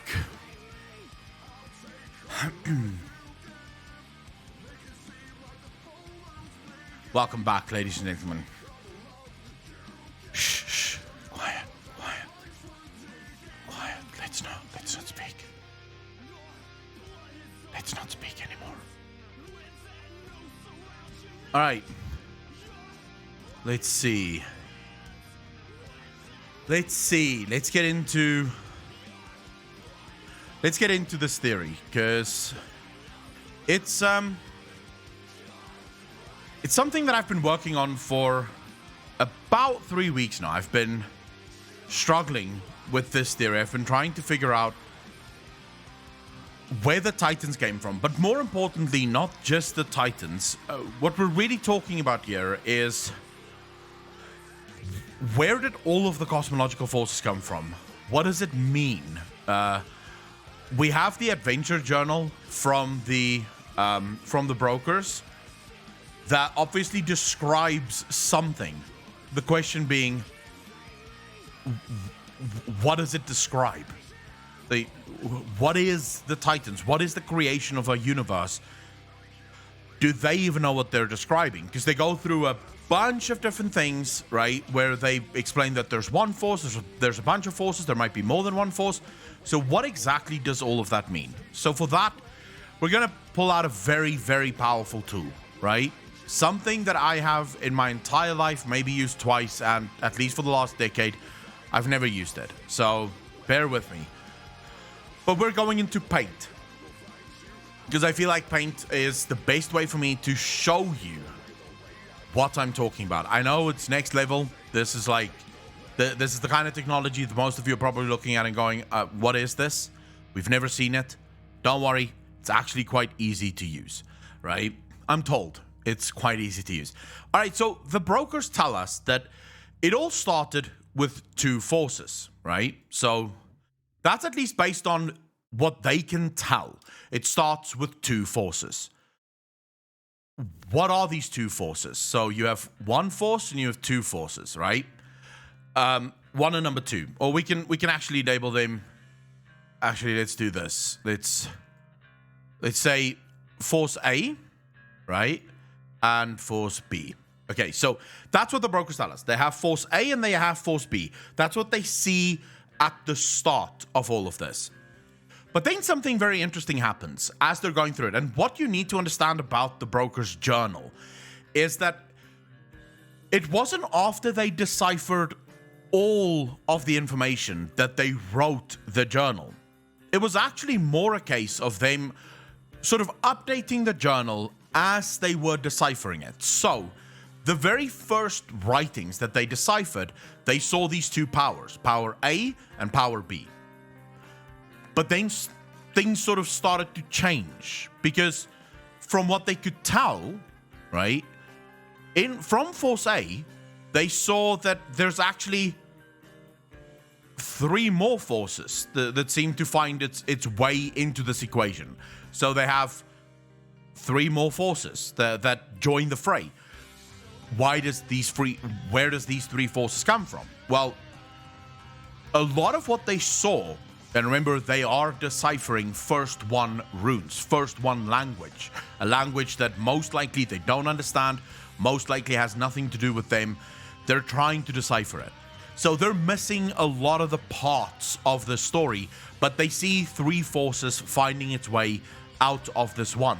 But then as they continue, they actually see, wait a second, there's more forces that seem to make its way out of this. And we're actually gonna I'm trying to think now. I think we'll delete this one. How do I fucking make that bigger? I need to delete this much faster than what the fuck I'm doing right now. Yeah, this is gonna take a fucking while. I need a way to delete this, but let's delete this one for now, all right? Because that force is going to come into play later, but it's not necessary right now. It's not necessary for our discussions right now. So they see 6 forces making its way into this story at the end of it, right? So they have 6 forces that eventually takes shape in this universe of the language that they're trying to decipher, there's 6 forces. These 6 forces, by the way, is the cosmological forces that we see every single day. It's the ones that we've spoken about at length on the map, right? If you look at the cosmological map, these 6 forces are the 6 forces of the universe, yeah? But they then see something very, very, very interesting, right? So they see that the 6 forces actually create something else. The 6 forces create a 7th force. There's a 7th force. The 7th force, however, seems to be a fractal of the 6. So what does that mean? So here we have what we can arguably call the universe of Force A. This entire thing here is the universe of Force A. It's what Force A became. We'll get into how this became, but that's the theory. Whenever I do that massive thing of 6 forces becoming 1, 1 becoming 3, 3 becoming 6, 6 becoming 7, that's the theory. Is there anyone that has any questions? Is there anyone that sort of still feels lost? And the reason I had to go through this is I get so many people who constantly ask me, dude, can you explain this? Can you actually explain what the fuck you're talking about? Because we don't know. We don't understand this. Is there anyone that needs any explanation? Hopefully not, but you know, you never know. It makes sense. Okay. So these forces can actively be looked at as we have light, right? And I'm not going to put them in order because it doesn't need to be in order. We have void. We have life. We have death. We have order. And we have chaos or fall, right? This is the forces of the universe. And right here in the middle, we have reality. Okay, these are the forces of our universe. If you can't see what's on the screen right now, it doesn't really matter. You don't really need to see it. All you need to know is that there are these 6 forces and they matter, right?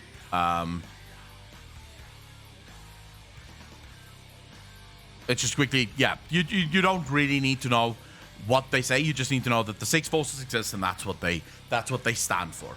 Yeah. Okay. So at the center of this, you have reality, and all of these 6 forces sort of seem to be a fractal. Now, what is a fractal? A fractal is a never-ending pattern. Fractals are infinitely complex patterns that are self-similar across different scales. They are created by repeating a simple process over and over in an ongoing feedback loop. Driven by recursion, fractals are images of dynamic systems, the pictures of chaos. So that's effectively all you have to understand. The 7th power that they refer to here, the reality of the universe, yeah, is chaos. But it can also be something else. So it can be chaos, but it can also be the fractal of the 6. In other words, it's the culmination of the interference of the 6, or it's the creation of the 6 through consistent processes, right? So there's processes that start in the reality realm that we're in, and these processes would ultimately form the 6 cosmological powers that we have. Is everyone with me so far? So there's 2 ways of looking at it. You can look at it from the out in, or from the in out. So to reiterate, to make sure that everyone understands, you can say that the 6 cosmological powers, through consistent random processes that is infinite, so it's in an infinite loop, the 6 powers keeps doing their thing, creates the 7th reality. Or you can say reality keeps doing its thing, and from doing its thing, infinitely looping, creates the 6. So that is, you can either look from outside in or from inside out. I prefer the inside out as a result because I can explain it, and we'll get to that. Now, why is this so weird? Why is this so weird is the biggest question. Yeah? Why do they have it this way? Why is the universe, according to the brokers, set up this way? Why are they struggling so hard to explain it? Well, that brings us to number 2. Language. You see, there's something very interesting when it comes to the first ones. We're told in the Grimoire of the Shadowlands that the Titans' language does not differentiate or distinguish between the words order and creation. In their language, this is the same, it doesn't matter, right? They don't have separate words for this. So, what does this mean for basically all theories coming out of the first ones? Well, we could extrapolate and say, what is language? We have to start with language. Now, there's a common theory among psychologists that suggests that the more advanced a species is, the more advanced their language would be. Yeah? So, the advancement of language is what creates advanced races, or the advanced race creates an advanced language. It's almost impossible to, like, it's sort of the chicken and egg theory, right? What comes first? No one really fucking knows, yeah? But it seems like, for example, German is a very good example of an extremely advanced language with an extremely advanced culture backing it. What came first? Was it the Germans that were just very advanced? Oh, for fuck's sake, hold on.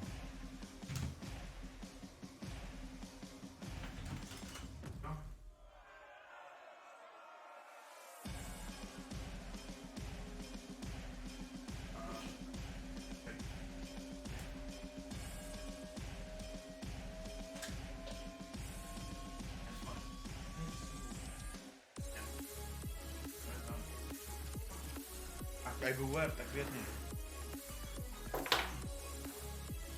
Nee, ik heb niet kaasje. Sorry.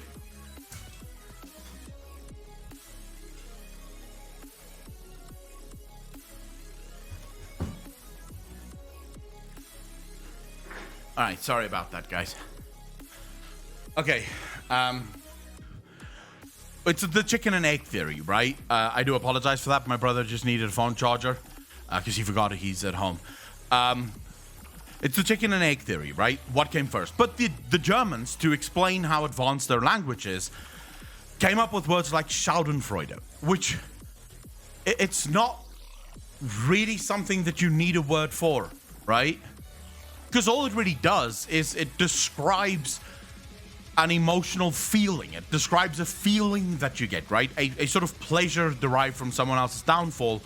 And the German language wanted a word for that feeling, right? So based on what we know about the common conceptions of language, now, of course, this is very basic stuff. I'm not diving into like deep psychological things.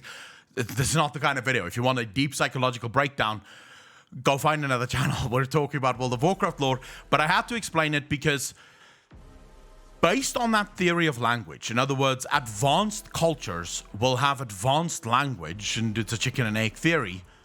What can we say about the first ones? Well, we can't necessarily say that the first ones weren't advanced because they're clearly more advanced than us.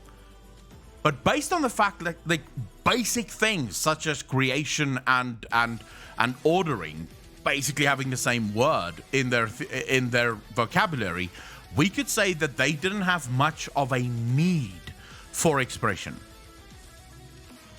Right? So for them, they didn't see the need to have every single concept extrapolated.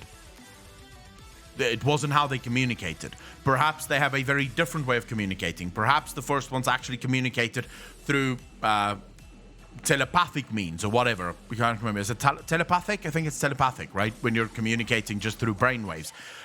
Maybe that's how they communicated. So the need for a spoken or a written language wasn't something that they had. And so their children, the Titans, because I realize what many of you are going to say, but Akalon, that's what they said about the Titans. The Titans didn't have a different word for creation and ordering. Yes, but the Titans being, as we already explained, the children of the One, right? So the Titans are the children of Force A, would mean that their language would have been inspired by Force A. So unlike the original first ones that didn't need language because they could communicate in different ways, they did give their children bits of language, right? So that their children could communicate, because their children couldn't communicate the same way that they do, and therefore their children had certain limitations to their language because of, you know, just not ever having a need for language. Their parents didn't have not having a need for language. Okay, so you need to understand this because it's going to become important later on. Let's talk about the Fractal Seventh, because that to me is the most important part of this theory. Reality. According to what the brokers found, the seventh power is either, like we said, the result of the six, or it's the reason for the six. I like the second the second theory. I like the idea of the seventh power, reality, being the reason for the six, and I can explain it actually. What is reality? What lies at the heart of reality? Is there anyone that would like to comment on that? What lies at the very heart of reality? The answer is anima. What is anima? What is anima? Anima is, as far as I can tell, arcane. Anima and arcane is, to my mind, synonymous with one another. Arcane is, as we know, the building blocks of our universe. Everything contains arcane, and you can actually describe, right, how all powers come from arcane. So, what is foul? For as an example, myself and Apocalypse in the most recent lore Lovecraft episode for patrons actually discussed sort of at length the idea of what is foul magic. Foul magic is when anima. So let's imagine, for example, we have an equation for arcane. Let's imagine that arcane is A2, right? So that's how you describe, if you were to put arcane on the periodic table, arcane would be A2, yeah? So it would be 2 parts arcane in equal balance with one another. So for that, we would say A plus A equals A2, yeah? So equals A2. That would be the theory for arcane. But what happens when you get A minus A? Well, what if A minus A would actually give you F? And I realize this isn't proper math, but I'm trying to explain. Every other force in the universe is a fractal of arcane, right? But it's not the whole of arcane.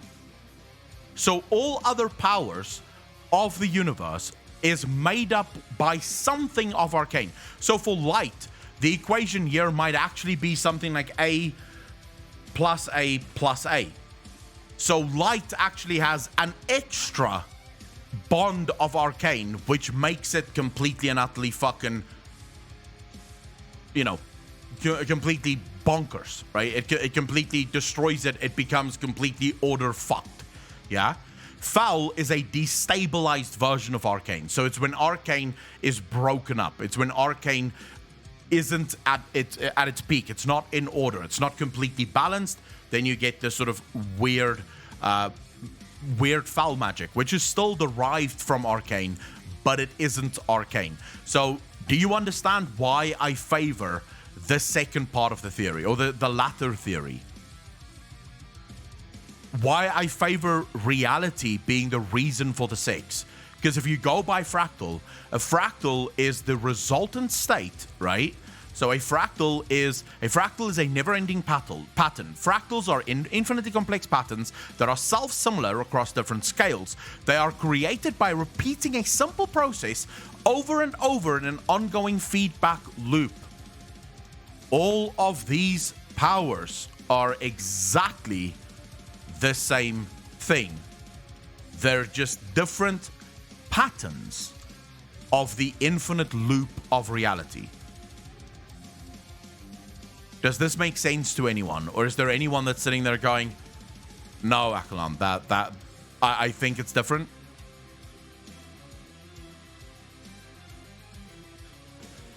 Counter DM.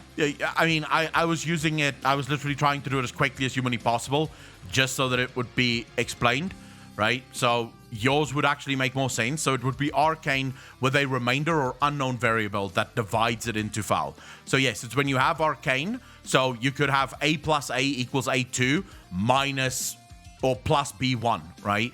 So it's an unstable or an unknown variable that turns arcane into foul. So you can follow what you said. It makes sense for me. It does, but I lean that the 1 power is time. The 1 power can't be time, because time is not actually a construct of the universe. Time is a construct of order. So out of the never-ending patterns of reality, at some point, reality created a pattern of time, and it was the pattern of order. So to blow this theory up even more, you have the universe that is A, right? Or the power that is A, that basically split itself into 6 different powers by becoming a singular power that just continuously repeats the same loops over and over and over again. It is infinite. It can never stop. The void tells us. Does the light tell you about the never-ending war? Does it tell you about those that came before you? You see, because this is an infinite loop. It's a loop that can never actually stop. This is why Zuval wants to stop it. You see, Zuval wants to stop the infinite loop. By bringing all of these forces into domination, what Zuval is hoping to do with all of this, right? So we'll open a new one. Yeah, you can save this, I suppose. Yeah, just fucking save it anywhere. Oh my god, can I just save this? Save it on desktop, it's fine. It's good. Okay, what Zuval is hoping to do is he's hoping to take all of those 6 powers, right, that we just sort of painted there. Yeah? So we have... Let's do this. We have 6 powers, right?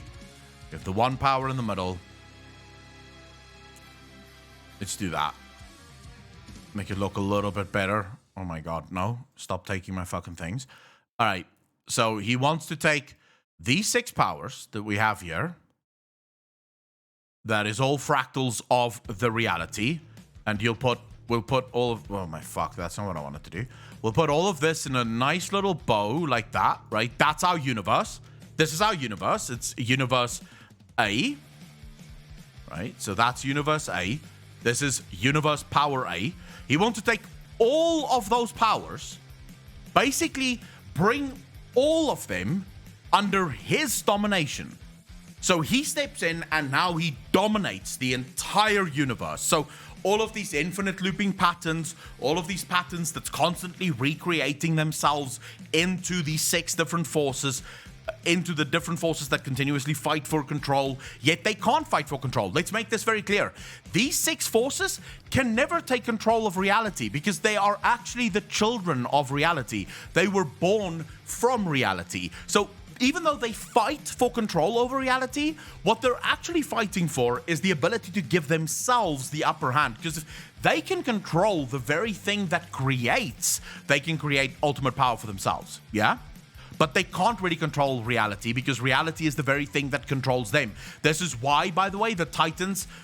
What do the Titans describe Azeroth as? When the Titans go to Sargeras in the Chronicles, what do they tell Sargeras about this planet that they just discovered? They say that this is the most powerful Titan that they have ever encountered. They've never encountered anything like this Titan. That's because this is nothing like them.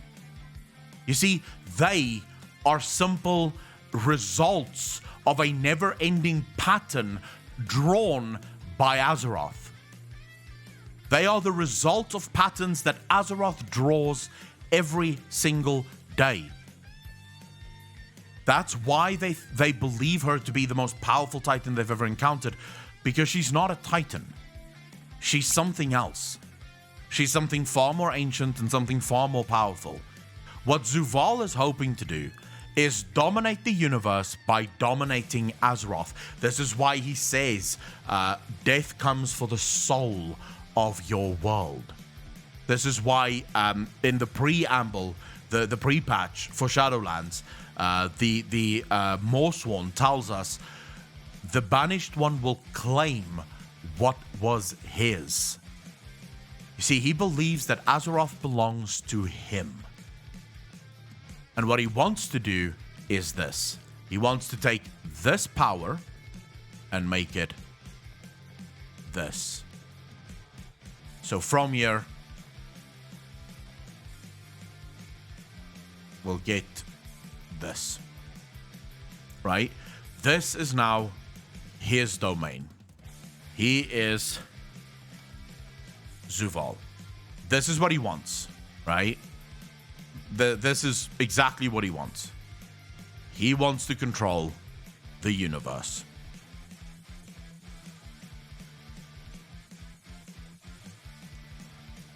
So now all 6 powers becomes 1. He is in control of the whole universe. It brings everything into order, and there's no more fighting amongst them. But here's another interesting thing that we haven't even started talking about.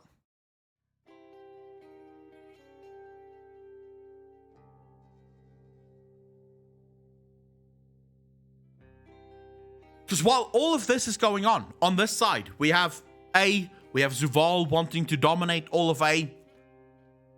No one's talking about this. Where's the second power? Let's go back to the brokers. The brokers say, at the beginning, there were 2 powers. There was power A. This is A, right? And there were power B. That's B. No one's talking about what power B is. What is this power? No, Elune is part of this system. Elune is in this system. Elune is part of this equation here. We haven't even started discussing power B. We haven't even seen anything that is power B. Now, I believe there's 2 possible answers to this.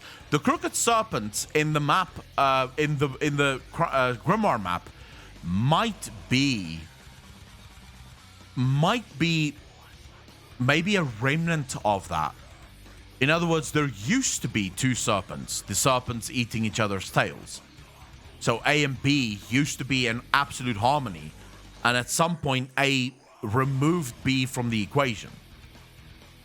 Because according to the brokers, this second power, this power B that we have here, seems to be outside the 6 and the 7. So these powers we have here, B is not inside of this. B is on the outside. B is here, according to the brokers. So you have basically 2 ways of looking at this, as far as I can tell. Either this A is light, right? So this is, if we go by the maps, we have 2 maps. We have the Chronicles and we have the Grimoire of the Shadowlands. If we go by the Chronicles, then this is A. A is light, right? then that would be void. Because according to the Chronicles, light and void is the two major powers in the universe, and they were the first. According to the Chronicles, there was first an ocean of light. If you have an ocean of light, what would exist outside of that light? So if you imagine that this is the ocean of light, yeah? So imagine this is the ocean of light that the Chronicle speaks about. What lies on the outside of this? What lies here? This is light, right? This is the ocean of light. On the outside of an ocean of light would lie darkness, right? So everything that isn't inside the ocean of light would be darkness. It would be the thing on the outside. So according to the Chronicles, light and void was the first two powers of the universe. But the Chronicles isn't the only information we have, right? Because we also have the Grimoire of the Shadowlands. The Grimoire of the Shadowlands says, no. Life is actually life and death. Is actually the first two powers in the universe. According to them, these are the main powers of the universe. I lean towards this theory. Why do I lean towards this theory? Can anyone take a guess why I lean towards this theory as being the correct one?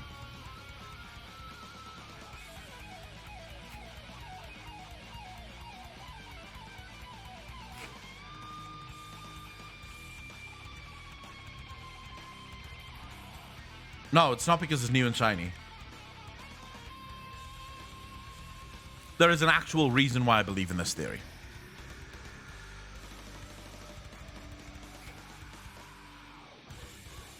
So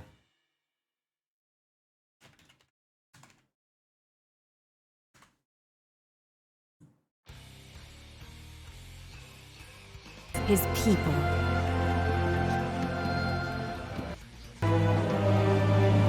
The vessel performed its part flawlessly. 3 keys remain. Then they will see. Death was never meant to be chained. Death was never meant to be chained. Now, your first reaction here would be, but Aklon, he is the previous arbiter of death. He functions within the world of death. He doesn't function within the world of true death. Because death in our universe is simply a particle of the cycle. It's not true death. There is no true death in our universe. Our universe has death as a simple fractal or a picture within the whole of the picture. It's just one part of another chaos pattern. And believe it or not, Steve Denuser actually explains this, and we just sort of always missed it, because he does say that the 6 powers serve to keep each other in check. This is what the chaos theory is within Azeroth, within the Cosmological Force. These 6 powers, because each of these 6 powers is the result of chaotic patterns, fractals within the universe, their chaos keeps each other in check. But there's no true death here. But it would also explain something else, something that I've been sort of struggling with for a while now. And it is the why. So I've been asking myself for a long time, why? Why would Zuval, being the arbiter of the universe, being of the Shadowlands, the one that decides where all souls should go, obviously trusted by those that put him in power, why would he just suddenly decide, screw this universe? What could possibly have happened to make him realize that I don't like this, I want this to change? Well, what if you truly had an influence of death? So, life, the first one, the original power, power A, life, decides in their, shall we say, hubris, to exclude true death from the universe.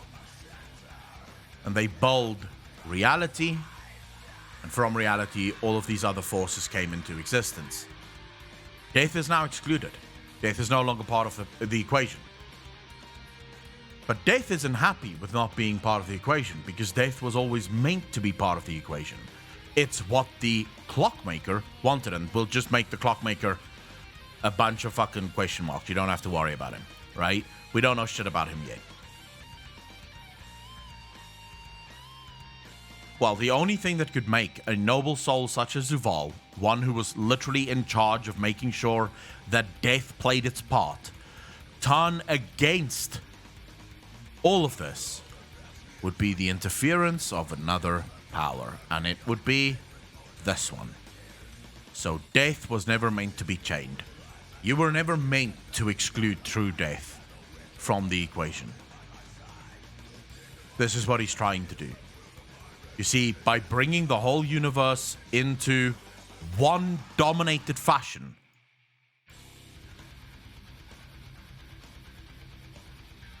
B can be included again. True Death can be part of the equation again.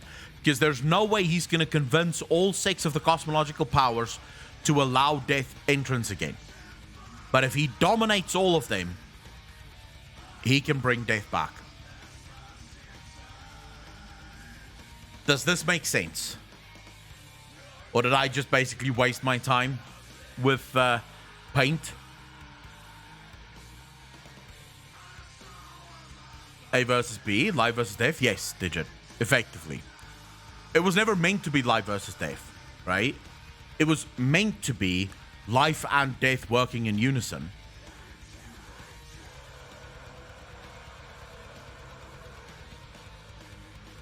Zuval the son of both? No. Zuval is a son of A that was influenced by B. But he's not a child of both. At least, I don't think so. But it is possible that Zuval could be seen as the child of light and shadow, which would then make the previous theory true, right? The other part of this, that could be that this isn't life and death, but light and void. That is possible. Thus, I don't think WoW lore is uninteresting at this point.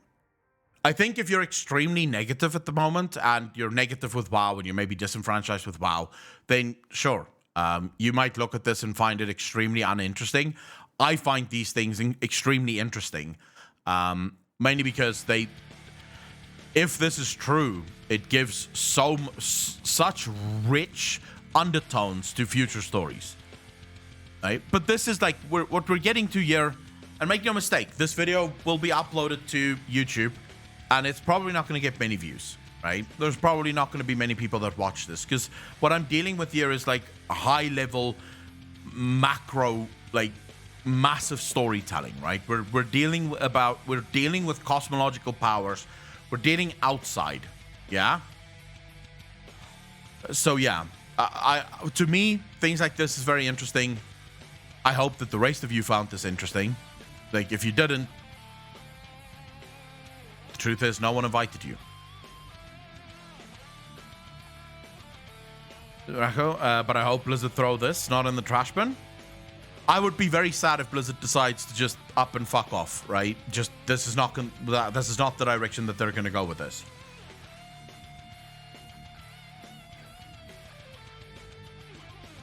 Calty, I have no idea, but it would probably have been some kind of death magic.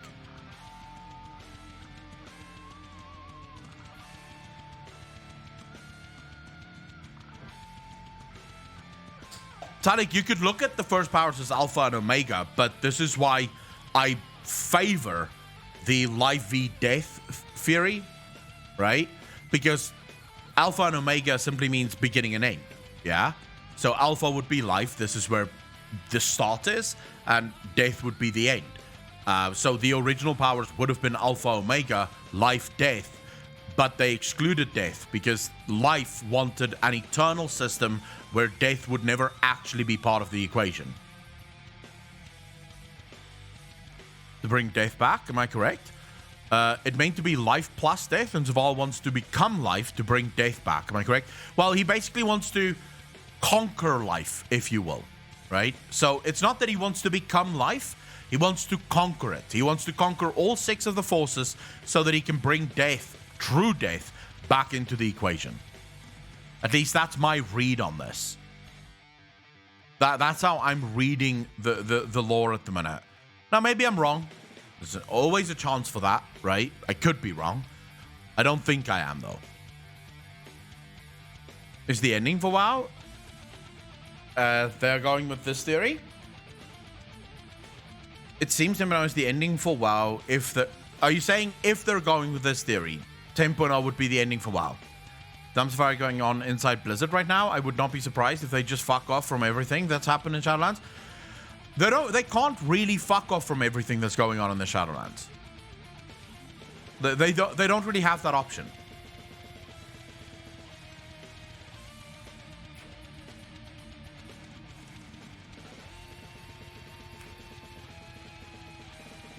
Exactly, Talik. That's exactly it.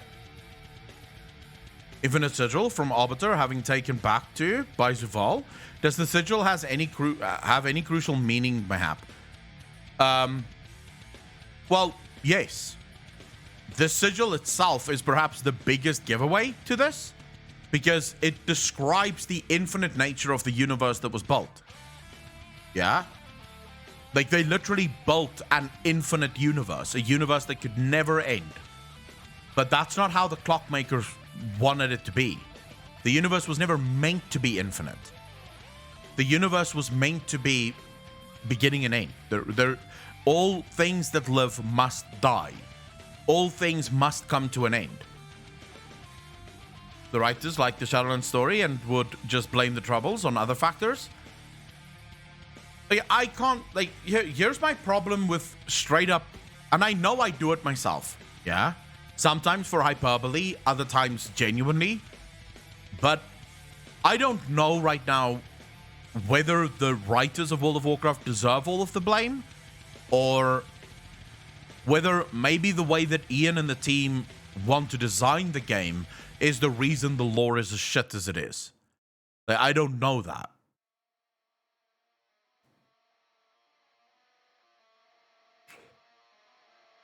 It could be that the writers have all these incredible plans for how they want to build the universe, but Ian and the team wants to design the game in such a way that the writers can't actually get their stories told. That's possible, right? We just don't know. Because let's make no mistakes. This exact writing team did write Legion, and they wrote BFA. And for all the trouble that BFA had, the lore in BFA was pretty good. There was very little wrong with the lore of BFA. The lore was pretty insane. The problem was the game was shit. Now in Shadowlands, things are sort of falling apart, and there is a chance that this is because this was never actually the way the writers wanted to tell the story. I almost think that the writers were forced to change the story very quickly.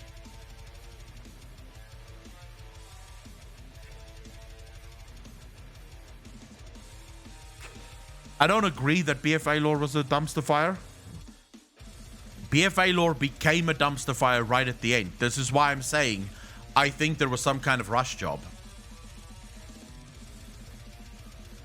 You see, I think N'Zoth was actually planned to be a full expansion.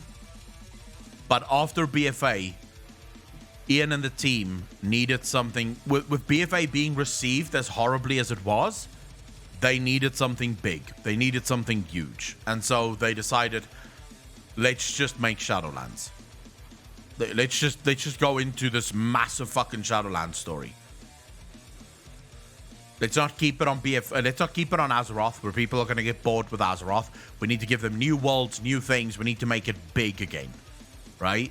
And they probably realized this very early on. I'm not saying that they realized this like fucking halfway through BFA. Suddenly started working on Shadowlands, right? I'm saying they probably realized right from the start when BFA launched and people were fucking unhappy with BFA. they realized we need something big. Now, the problem is, yes, you can design the world, but your writing was supposed to go a specific direction. You were supposed to slow burn into the Shadowlands. But now you're telling the writing team, listen, write it in such a way that N'Zoth is the end fucking boss. Let's finish the N'Zoth story because we need to get to the Shadowlands. And the writers go, but we have so much work that needs to be done before we can get to the Shadowlands. And they're like, you don't have time for that.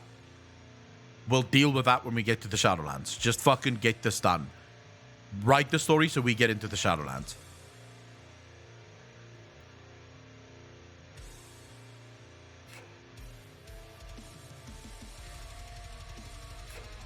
When did he say that, Shay? I genuinely think one expansion turned into one patch. N'Zoth was too big of a story for one expansion, for a single for an expansion, or for just one patch.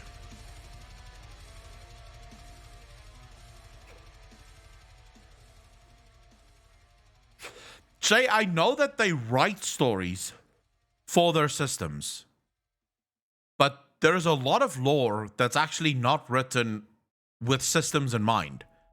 But I do know that they tried. This I remember Ian saying it was with Ballilar.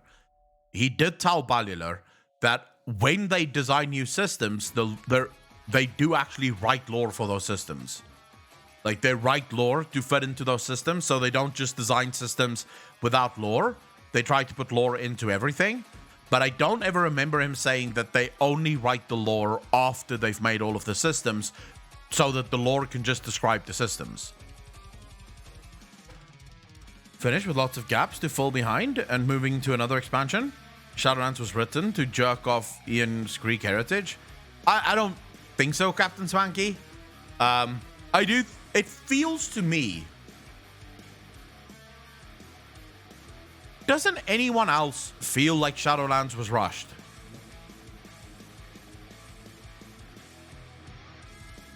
Is it just me that feel like Shadowlands was rushed? Because I feel like the problems with Shadowlands is due to a rush job, not due to necessarily bad writing. But when you give a writer only so much fucking time to get the story done, there's no way that they can tell the whole story.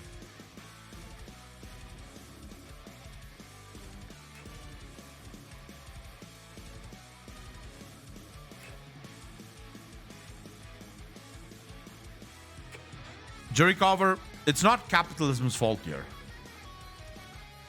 Like, you'll never get me to blame capitalism for anything, because capitalism, it's not what capitalism is supposed to be. It's the result of, what's the word? It's the result of irresponsible actors within the capitalist system. And that is a result of bad education. Because if you have true capitalism within a system, you would realize that something like this isn't, something like this is not good. You don't want something like this, right? Because in a true capitalist system, you want to keep your customers happy. So then you would actually want to, build it so that your customers are happy, because happy customers will mean happy shareholders. I'll show you what happens if... So people love blaming capitalism. Let me show you what happens when companies don't pay attention to their customers.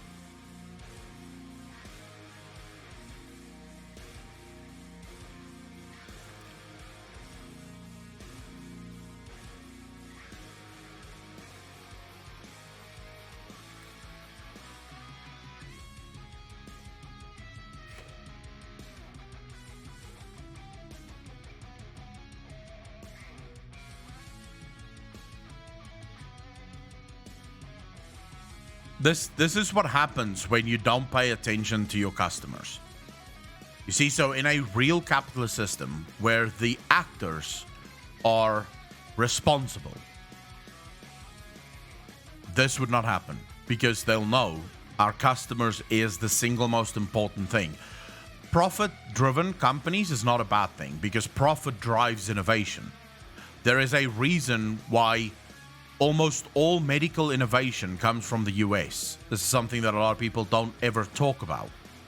Almost every bit of medical innovation comes from the US. The vast majority of medical equipment that is built to fix certain things comes from the US. Why? Because the US has a profit-driven medical system. So medical companies have a profit incentive to innovate. All other countries make use of the US medical profit-driven medical system, but they themselves do very little of any innovation because there's no profit incentive. When a doctor doesn't have to, innovate in order to be better, he's not gonna. He's just gonna go in, get his salary, and leave because there's no incentive to work harder. There's no incentive to really come up with anything new. Why the fuck would he care, right? Profit is a good incentive if used correctly. Now, the US has incredible problems with their profit-driven system because medical companies are effectively protected by the government, which means they can charge exorbitant amounts of fees, and they know that they won't go under. Even if people can't pay for it, the government will step in and help them out, right? So they basically can take advantage of absolutely everyone. But that's a whole different discussion for a whole different fucking channel. That's not really my area of expertise, right? But profit itself is not the issue. The issue is bad actors within the capitalist system. And this is usually because of government interference, yeah? Whenever the government interferes in the markets, people become irresponsible. Because a company like Activision Blizzard knows that should they go under, the government will most likely bail them out because they employ thousands of people, and the government wouldn't want them to go under, so they can be irresponsible, and not much is going to happen. But you are correct, Jury Carver, on your main point. This is the result of a company that lost sight of what good business means. Yeah.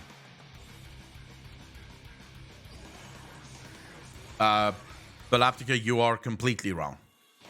Because in South Africa, the medical profession is also based around profits, with one major difference. The government does not protect the medical system in South Africa whatsoever. So medicine is actually extremely cheap in South Africa. Getting a private medical aid is like $50 and everything is covered. Right? It's making $100. For $100 a month, everything is fucking covered. So, no, you're wrong. You don't understand what how the economy is supposed to work, nor how the free market is supposed to work. Let's put their marketing and sales charts above their product, and we're seeing the repercussions of that true.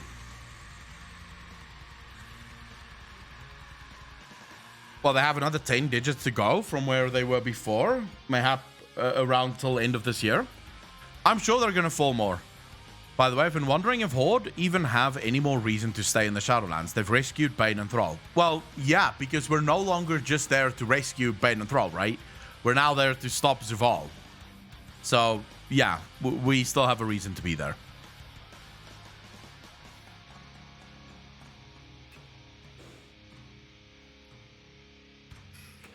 Evie, that's because your medical aid or medical insurance company is protected by the government. So they know they can charge whatever the fuck they want. Because if you can't pay that, the government will pay them. Right? In my country, that's not the case. If the medical aid companies get too expensive, people won't be able to afford their medical aids and then they'll go bankrupt. So they have to fight for everything, and there's a shit ton of competition. When you want medical aid in South Africa, there's like 30 companies that you can go to for medical aid coverage. So they're constantly fighting.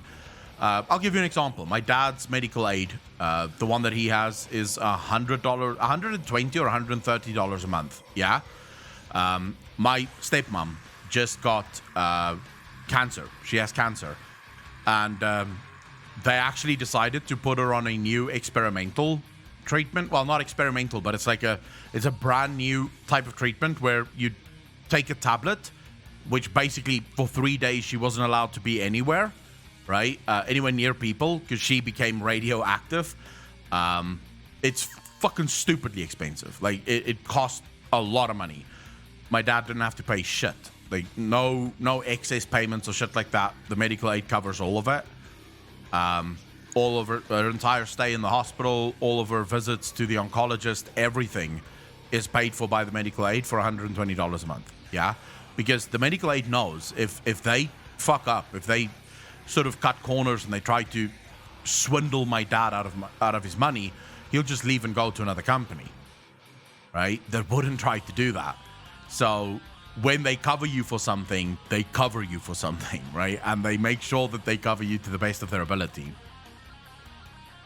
You're right, governments are protecting the too big to fail companies, but what compounds the issue, those too big to fail companies are buy out everyone and turning into mega monopolies and turning the whole of society into a shit show. True. Very true. I'm not saying that my country is perfect. Let me just be clear on that. There is problems within the medical aid system of my country as well, but it actually falls on the hospital side of things, right? So where we have a shit ton of medical aids, we don't have that many private hospitals. So some private hospitals in some areas can afford to basically overcharge for everything, because if you're not going to them, you're not going to the hospital. Yeah. So there are issues like that in the country. And then, of course, because of the bad management of my country, we're having shortages of doctors. So that means a lot of doctors are starting to overcharge, because most doctors in South Africa leave the country. As soon as they get their degrees, they get on the first plane out of the country and they go work somewhere else. So my country has its medical problems, but it's nowhere near as big as the US. Mainly because none of these companies are protected by the government. If they go under, they go under. They lose everything.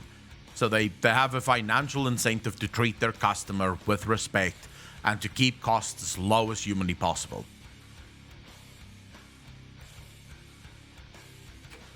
I don't know. Square Enix is Japanese, and I'm not sure how you would buy Japanese stock. I think if you live in the US, you could probably. But I don't know if Square Enix is actually listed on the American Stock Exchange or any other stock exchange in the world. I know in South Africa it's nearly impossible. Buying stock internationally is very fucking difficult here. Not impossible, but very difficult. CCS, happy weekend to you, bro. Do you have any plans for tomorrow's Heritage Day? Or are you just basically going to chill the fuck out and not give a fuck?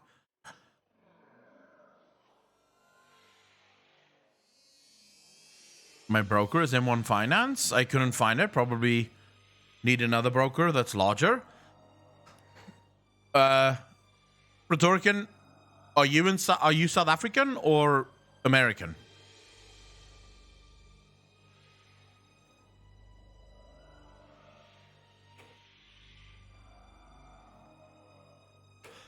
American. Aren't there apps that allows you to buy? I'm sure there's actual apps that allows you to buy international stock. Who trades in stock in this chat? Someone should know. But I'm pretty sure there's apps that allows you to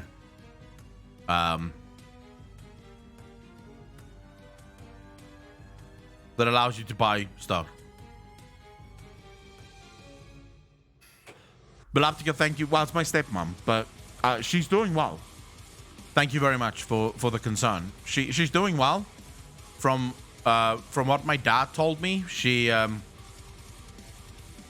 right now it's basically just the waiting game, right? So she went through the treatment. She feels good. Based on what they're seeing, it seems like the treatment is attacking the tumors. So it looks good. But apparently she has to go back in 6 months, I think.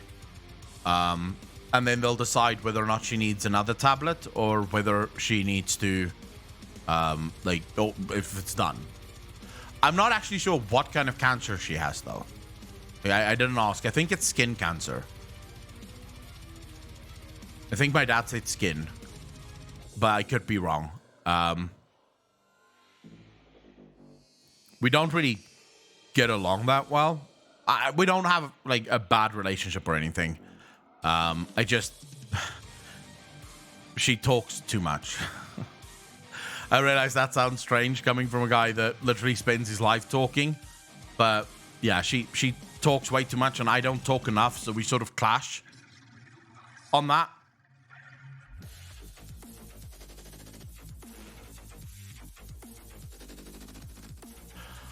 No, I'm not gonna. I'm not gonna play Diablo.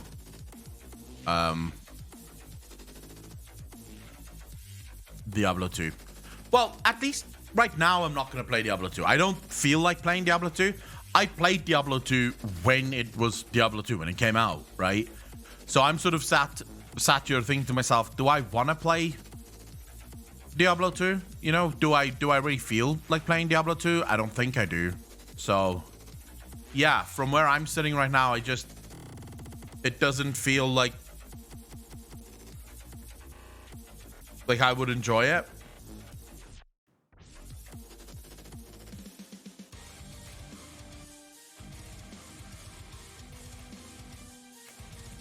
Well, back to WoW lore. So Shadowlands seems to be almost fully disconnected from the rest because the lack of build-up, you say.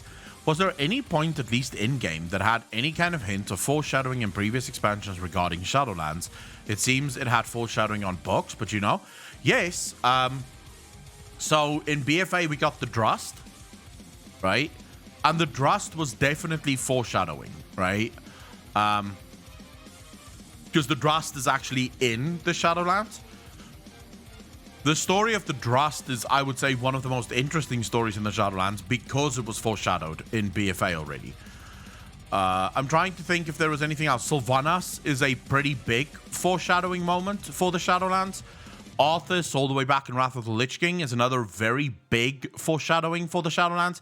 Helia from BFA, actually from Legion, was a pretty big foreshadowing moment for the Shadowlands. The problem with all of those moments were, at the time, we were given very little information about those characters, right? So we got a lot of information about Helia, but very little about her relationship to the Shadowlands. We got a lot of information about Wrath of the Lich King, and Kalthazard and the story, but very little about that link to the Shadowlands.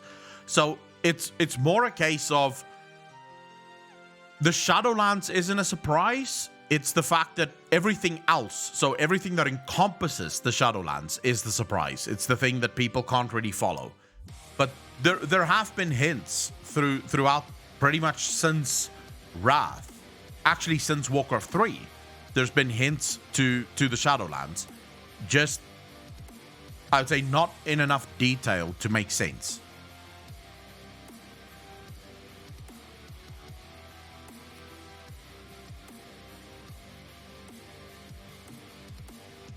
Fair amount of foreshadowing as well as in Legion.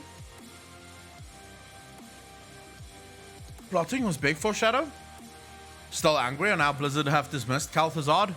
Yeah, there's so much more that they could have done with Kalthazard. He's such a big character in the story, which is another reason why I feel like this has all been rushed. I feel like this have all been rushed because I don't think this is what Blizzard would have planned, right? I feel like Blizzard would have wanted to do more with this story if they could.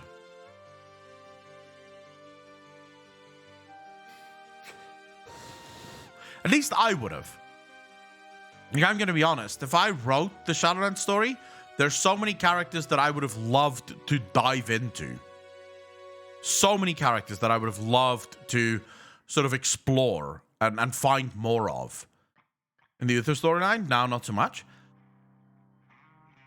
I would actually say that the Uther storyline was one of the storylines that had me the most intrigued. So Yennefer, I would actually agree with you.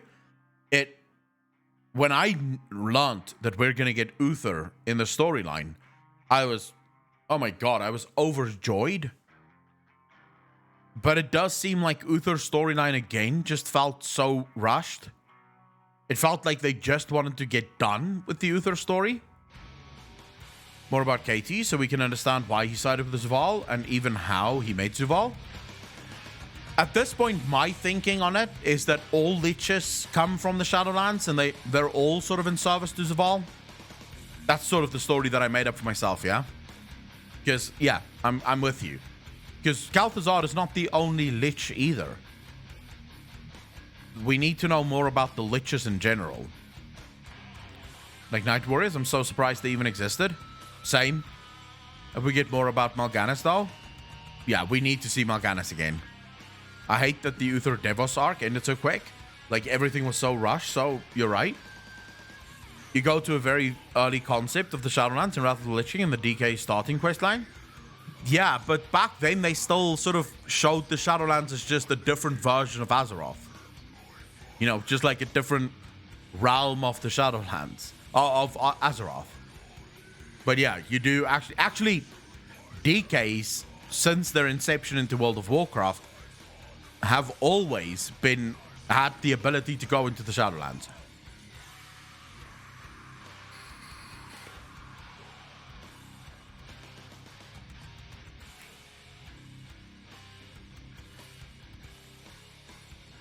Oh shit, is Artisan building Bane's PC? Let's just go to check that out. So one of the viewers in the channel bought his PC through Artisan builds, and I'm sort of excited to see this. So this is actually what they do for you. You can actually see your own PC being built when you order a PC from them. Like, they give you a date, and that's the date that they're going to be building your PC, and you then get to go watch.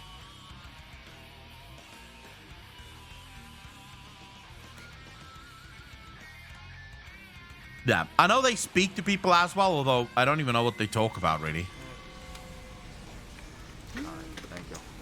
Yes, it is the value before tax, shipping, that, or... Oh, they just talk to chat while they're doing it. They talk to chat. Jay Charette, how you doing? But yeah, this I find this to be the coolest feature of Artisan builds. The fact that they tell you when they're building your PC, so you can make sure that all of the parts that goes into your PC is new parts. You can tell which parts is going into your PC. It just makes it really, really fucking cool. In Warcraft 3, Kalthazar said, Master, know everything, and now this will end. First, how this Master know? And second, who was the Master? Okay, it was Zuval. It would have been Zuval. At that point, I think it was already Zuval.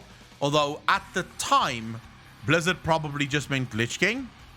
Because I don't think at the time Blizzard already decided that the Lich King would be working for Zuval. Maybe at the time even they meant Sargeras, right? It's possible that at the time they thought this would be Sargeras, but they never actually said, right? Brown's building. PC building.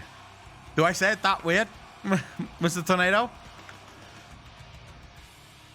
I want to see what his PC is going to look like. He's the one that has no GPU being built into it.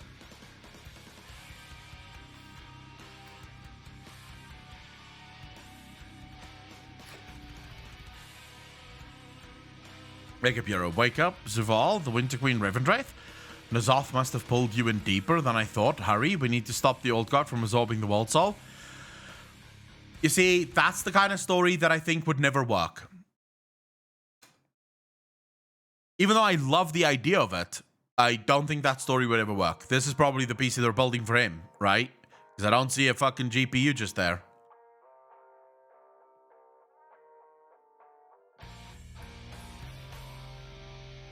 Razor Connor, he might have his own GPU, so that's why he doesn't need them to build one. He already has one.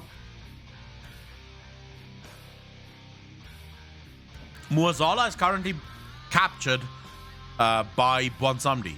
So he's effectively being tortured by Bwansamdi. The rebuilding of Silvermoon City and purifying the Plaguelands. I think the next expansion should handle those things. To my mind, the next expansion should handle all of that. This is one of the best cases in the fucking world that they're building in right now. The Lian Li. I think this is the 11XL Lian Li. This case is absolutely fucking godlike. But yeah, I feel like the next expansion should absolutely be world building on Azeroth. So we go back to Azeroth, we forget about all this world-ending shit. Actually, I would love the next expansion to not have anything that could end the world. Like, let's go back to a proper fucking, let's fight it out, Horde v Alliance, re-establish the factions, rebuild our world, everything back to normal. There's no world threats, there's no bigger thing coming for the world. It's just the world, and we're going back and we're fixing our world. Sort of like a vanilla style expansion, yeah. How do you clean the I think it's the Lian Li X11, if I'm not mistaken. Or 11X. Lian Li. Is it the 11XL? What's it called again? Lian Li 011 Dynamic Series. Yeah. It's the Lian Li 011 XL, this one. It's actually pretty easy to clean. Because it's huge, right? It is a fucking monster of a case. It's smaller than my case, but not by much.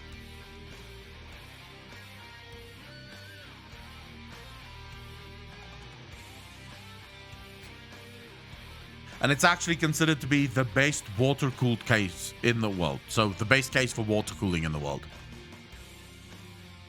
So the players are kind of done with factions though. Eleanor, but this is why I say if Blizzard wants to keep the faction story, they will need to go back and re-establish the factions. So they need to go back and re-establish the factions.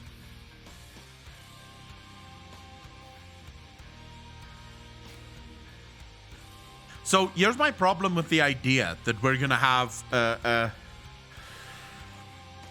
a moment where we wake up and all of this have been a dream. How do you explain that in future expansions for new players that's starting in the Shadowlands? Because technically, if it's a dream, the dream has to end. So it creates all manner of future problems within the story. Now, it's not like Blizzard can't do it. They could absolutely do that, right?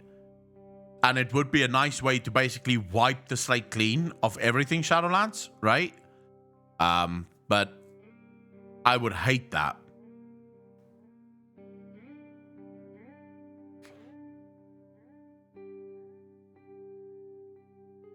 You think they're going to kill Anduin, or is he going to be a sexy badass like his dad?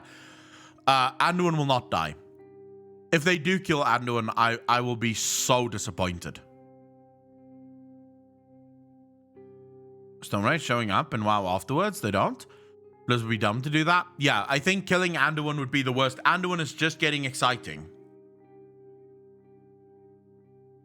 Do they even know what the factions are? Originally, the Alliance was built on the concepts of justice, retribution, and other parallel stuff. In BFA, Denuser claimed that the Alliance is like a family, which is what the Horde started with.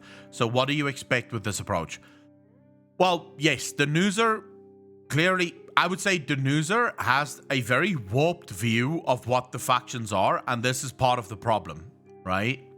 It's part of the problem right now. Because Denuser doesn't seem to understand that if you want to have two factions in the game, they have to be fundamentally different.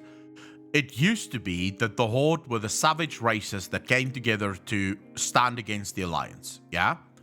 The Alliance were never meant to be a family. They were sort of allies in need. For the most part, they did their own fucking thing. But then, when needs be, they would ally with one another and they would sort of fight whatever, right? There was even a time where the Night Elves weren't even part of the Alliance.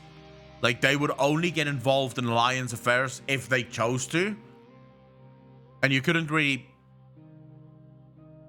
force them, right? So the King of Stormwind could force no one into a war. They could ask for help, but they couldn't force them to join. Now it seems like both the Alliance and the Horde is technically the same thing, just different races.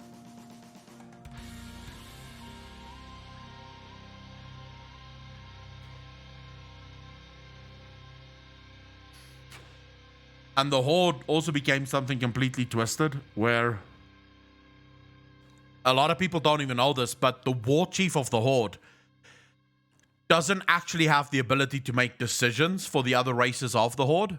The War Chief of the Horde only has control of the Horde when the Horde is at war. So the War Chief of the Horde can make decisions for the Horde when the Horde is at war, and only decisions as it pertains to the fighting of the war. But the War Chief of the Horde isn't a king. The War Chief of the Horde doesn't rule over the Horde. The War Chief of the Horde is just technically was supposed to be the King of Orgrimmar, so basically the King of the Orcs, right? Or the Chieftain of the Orcs. And then when they go to war, this chieftain would also then become the War Chief of the Horde. And now again, it sort of became this thing where the War Chief of the Horde can basically force people to do things and basically is the king of the Horde, which makes no fucking sense. You'd make SL Dream Plot work by moving new players to the point where Rathian wakes them up. Anyone who played Elder Scrolls will get it. Okay, so SL was a dream, and that may or may not be real. Yeah, but, okay, so you would say new players didn't skip Shadowlands entirely.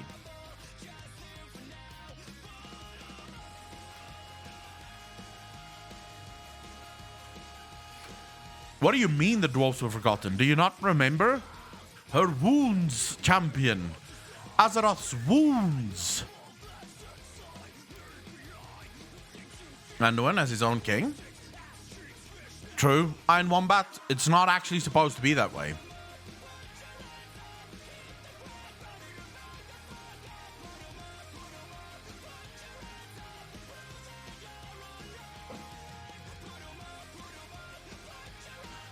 Blizzard could absolutely do that, right? Because technically...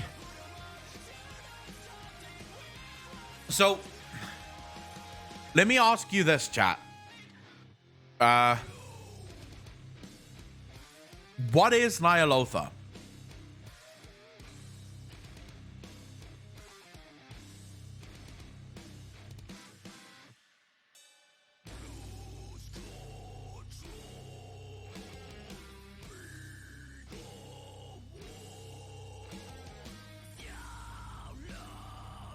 Like, is there anyone that wishes to take a guess as to what is Ny'alotha?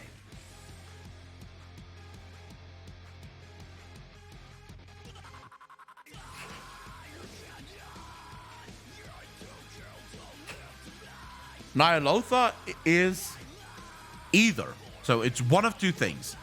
It is either a dimension, so it's not a real place, it's simply a dimension within a real place, yeah? Or it's an actual physical place. Now, based on, as many as one said, Ian's explanation or description of Ny'alotha, based on the description that we have from the Black Empire days, Ny'alotha isn't a real place. It's sort of like an ethereal dimension from which the Black Empire, which is a real place, is born.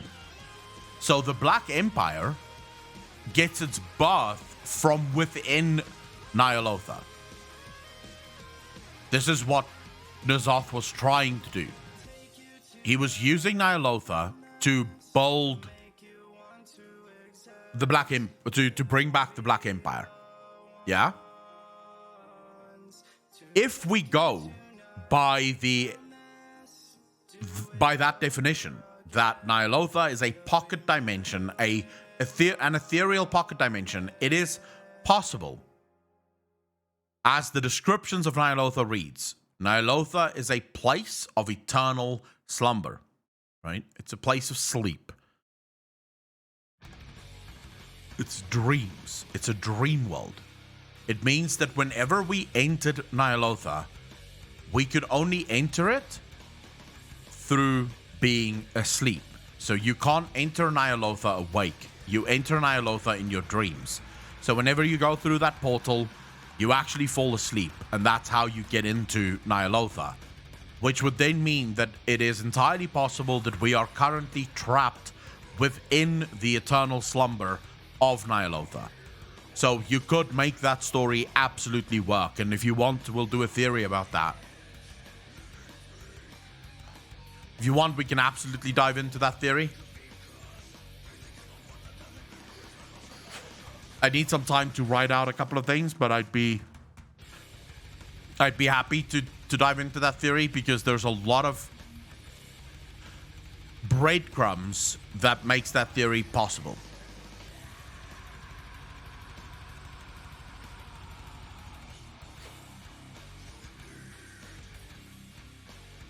So Nyalotha is the dream concept of the Black Empire by the old gods. Bazogo, so in my mind, Nyalotha is sort of like a blueprint. So you can almost look at Nyalotha as the Emerald Dream. Yeah? So the Emerald Dream can only be entered through sleep. You can't actually enter the Emerald Dream when you're awake. The Emerald Dream is not a physical plane that you go to. It's a dream plane. Doesn't make it any less real. It just means that physical essence can't actually exist there. Physical matter won't exist there. So you enter the dream through sleep. But the dream is a blueprint for the perfect Azeroth. Yeah, so things that happen within the dream has a way of manifesting itself on Azeroth. This is why the old gods infiltrated the Emerald Dream, because if you can turn the entire Emerald Dream into the nightmare will manifest on Azeroth. Now, Nyalotha could be something very similar to the dream, where Nyalotha, whilst being a dream dimension, a dimension that isn't for the physical being of the player, physical matter doesn't exist there, it is entirely possible that Nyalotha serves as a blueprint for the building of the Black Empire. So if the more power Nyalotha gains, so the more influence Nyalotha gains, the quicker it manifests the Black Empire on Azeroth. This would also mean that we never fought N'Zoth. We simply fought his projection into Nyalotha. Right? So N'Zoth is technically still under the sea. He's still right where he was at the beginning. And at least according to the early explanations we got, the old gods couldn't actually move around. Based on the earliest lore, the old gods were mounds of flesh. They didn't have legs or the ability to teleport or move around. They were sort of where they were, right? They were immovable objects. So this would mean that he never actually left.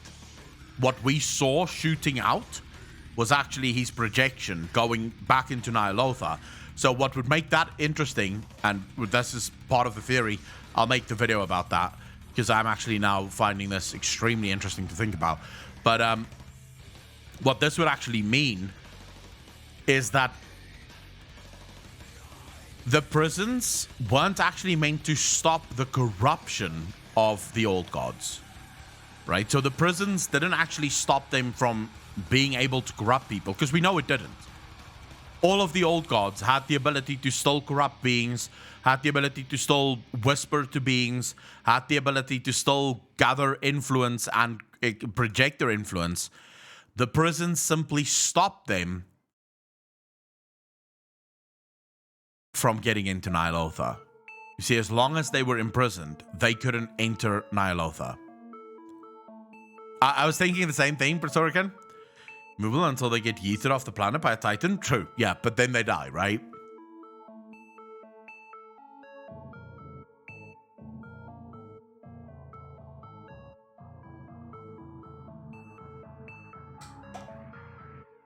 Forgive me, I don't know what song that is.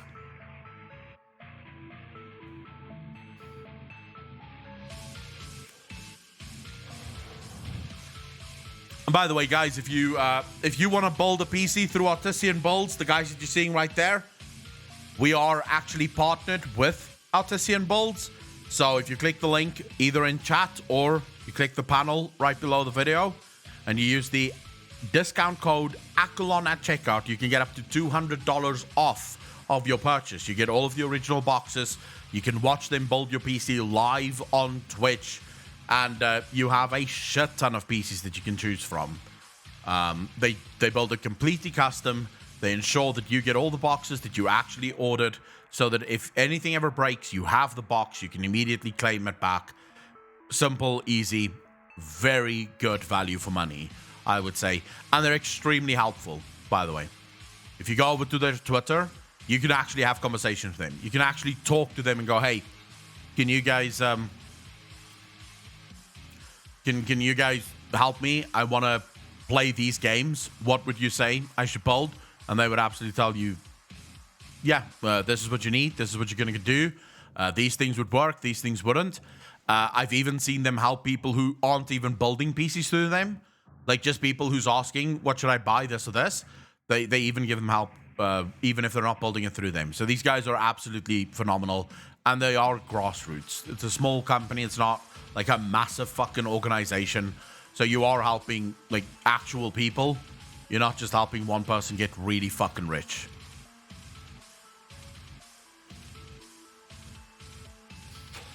Yes, Diablo 2 Resurrected is out. She says, I think they do. MITX builds. Let's just let them know that we're watching.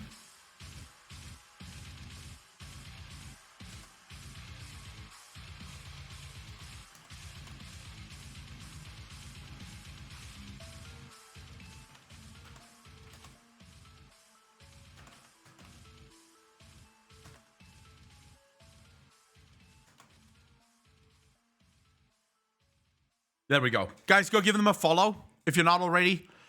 Just go over to them, give them a follow. Every once in a while, they build some, like, I have spent, I'm going to be honest, I will admit. I've spent some evenings bored out of my skull watching Artisan builds. Not bored because I'm watching them. I just have nothing to do, so I watch them build. The other night, they were building, like, a proper water-cooled PC. It was... It was interesting. It was fucking interesting to watch them build that. But then I'm one of those freaks that just love watching PCs being built. I follow Linus Tech Tips, Steve from Gamers Nexus. Fuck, I can't remember his name now. Jace Do Saints. I watch everything that they do. I'm a slut for PC building.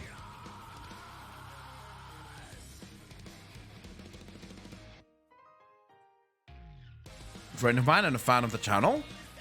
He got the permission from Mrs. Raging to drop some money on a new PC, and he managed to sell it to her as an expense by saying he got a discount using the code from the channel sponsorship. There you go. There you fucking go. Jay is awesome. But if your missus won't let you build a PC, just tell her that you're getting $200 off. Or up to $200 off. On your next PC build. Yeah? And the missus will go, sure, okay, you can build that PC. $200 is a lot of discount. 10 Deeps, my next PC, I'll build through them. We're gonna build Alex's PC through them as well. Bizarre, $10,000 sphere shaped PC. Yeah, they're also working with OTK. Right? So they contacted me about a month ago to start working together. So at some point, I will, when I have the money, more importantly, when I need an upgrade, I'll probably let them design a PC for me as well, because that's what they do for streamers. So if I want to build my PC through them, they actually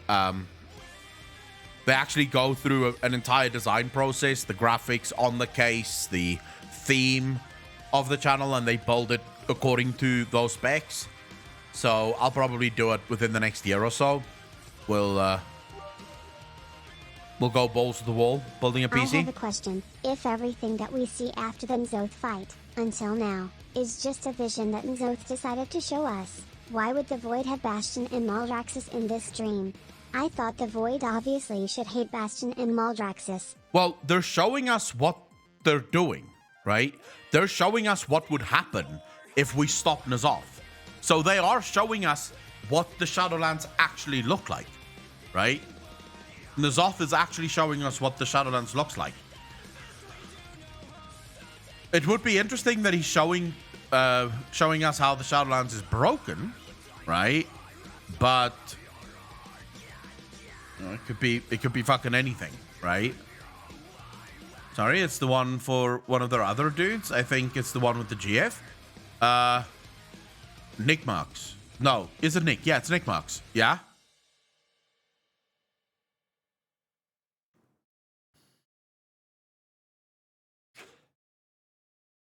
Yeah, I think he has the girlfriend from, is she Norwegian or Swedish or something like that. I think, yeah, she's from yeah, Nick Marks is, sorry, no, yeah, it's Nick, but I can't remember. His girlfriend is definitely, I don't think she's American. I once heard her speak and her accent doesn't sound American to me, at least.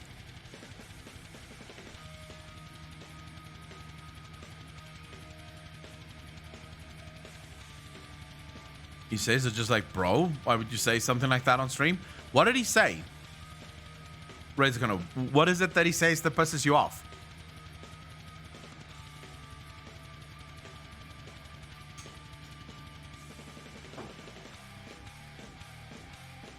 Why would Diablo 2 still have that stupid gender class lock so you cannot play a male mage? This is stupid discrimination. They better correct this ASAP. I actually didn't mind that in Diablo. Mainly because if you understood the lore behind those stories, there was always actually a reason why things were gender locked, right? It's kind of weird with the cock stuff. What cock stuff? Just for that one thing. I'm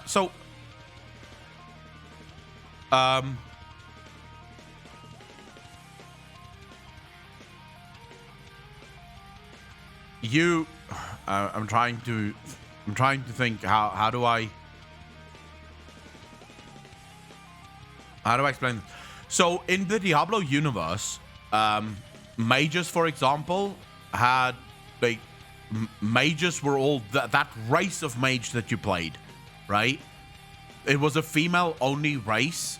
Like their people were female only, and that's why when you played a mage you could only be that female. Yeah. So there was an actual lore reason behind why specific classes were locked. It doesn't mean that it doesn't like it has to be that way, right? They can change it. It doesn't really matter.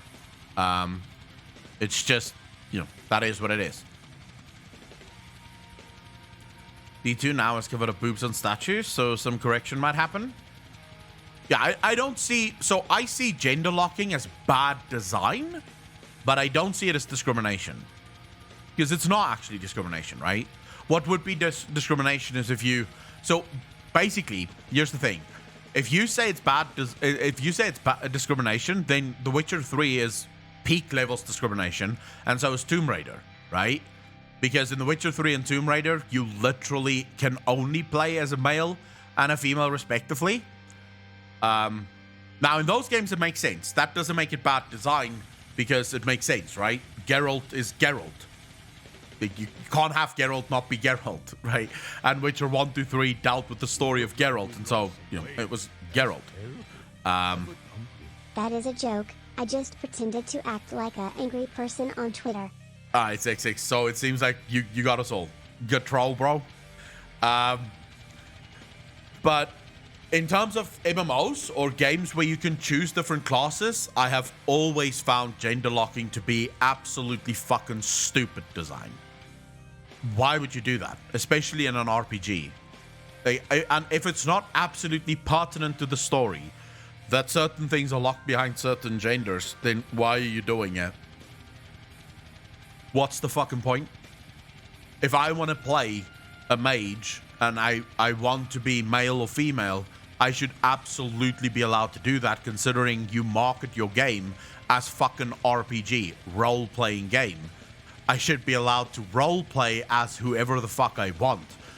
That's what makes Tomb Raider and Witcher 3 different games, because in Tomb Raider and Witcher 3, you're role-playing as Geralt the Witcher, Geralt of Rivia, right? Or you're role-playing as Lara Croft from Tomb Raider. But in a normal RPG, where most of it is open and you actually create your class from start to finish, gender locking is the stupidest shit in the world. A lot of Asian games actually love doing that. If you look at a lot of the free-to-play MMOs from Asia, they love having these stupid fucking gender locks, dude. Like, certain classes can only be certain races, so they have race locks and gender locks, because then that race can only actually be female. And it just ends up being very weird.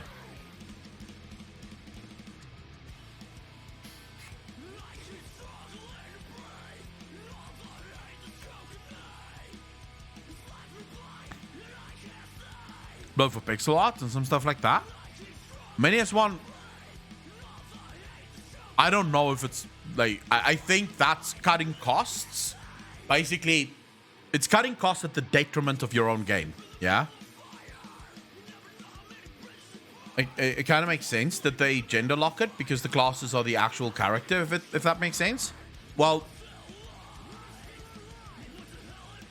yes and no, but it's still frustrating. I've never played BDO, but I watched this 2-hour-long video of a guy bitching about BDO and sort of explaining everything, because he's been playing BDO for like 10 years. And I remember looking at it and just thinking, what the... this is fucking stupid. Echo needs to read Wheel of Time so bad. Why? Hold up. What is this? Echo as a baby looking at a fine wild female. Agreed. Look at this. This is actual footage of me as a baby.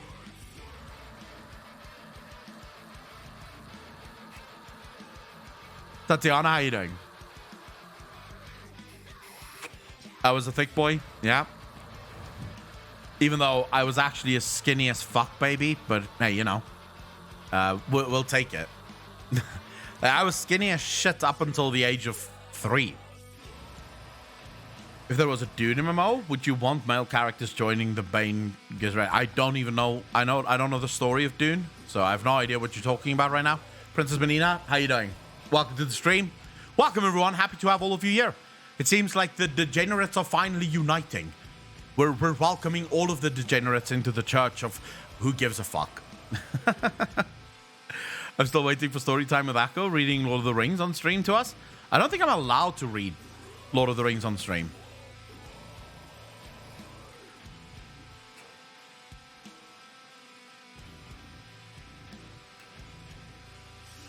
We stole the lack of female Hrothgar, but they confirmed they'll be brought with the expansion that comes after Endwalker.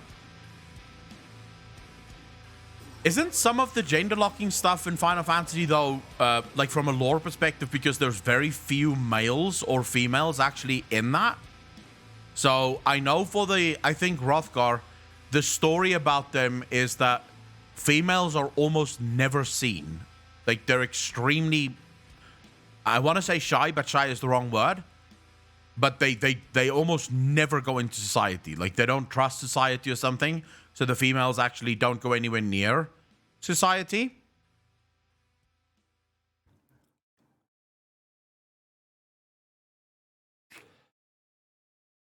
I don't know what the story is behind the male bunnies coming to the game.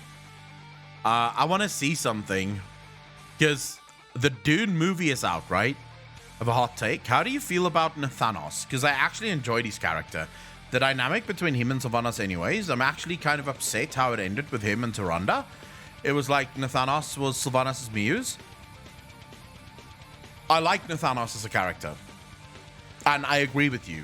Nathanos, so my problem with it is that I think more could have been done with Nathanos, because at the end of the day, Nathanos almost became Sylvanas' bitch boy, right?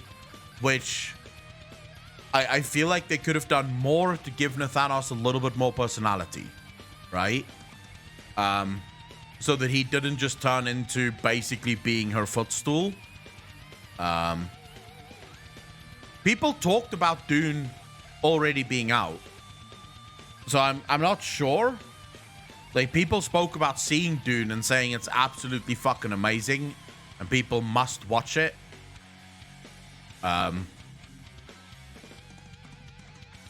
Princess, I agree.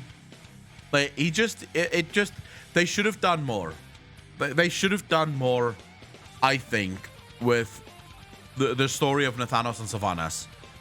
A little bit more challenge would have made the story so much more fun.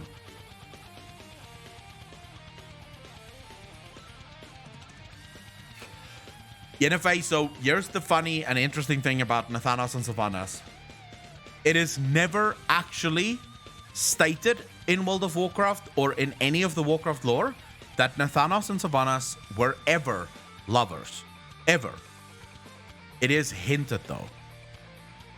So Sylvanas would often leave Calthalas and travel to Nathanos to go visit him, right?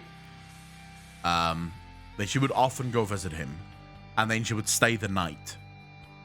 But they never actually explained, or they never actually said that they dated, and the reason for it is it was seen as completely unacceptable.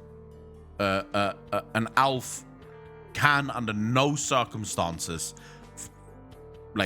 fraternize with humans.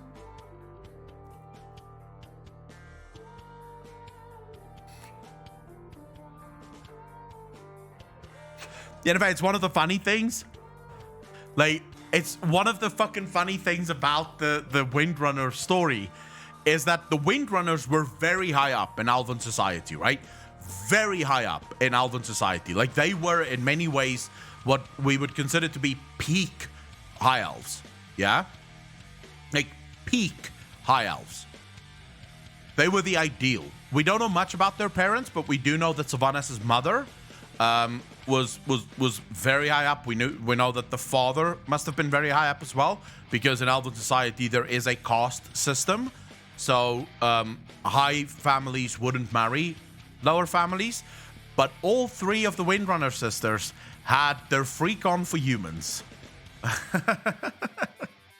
Like, the Windrunner sisters just went like, nope, we want that human dick. But didn't Kael'thas' son Strider love Jaina? If they fell in love with each other, will the other Blood Elves have an issue with their prince and king?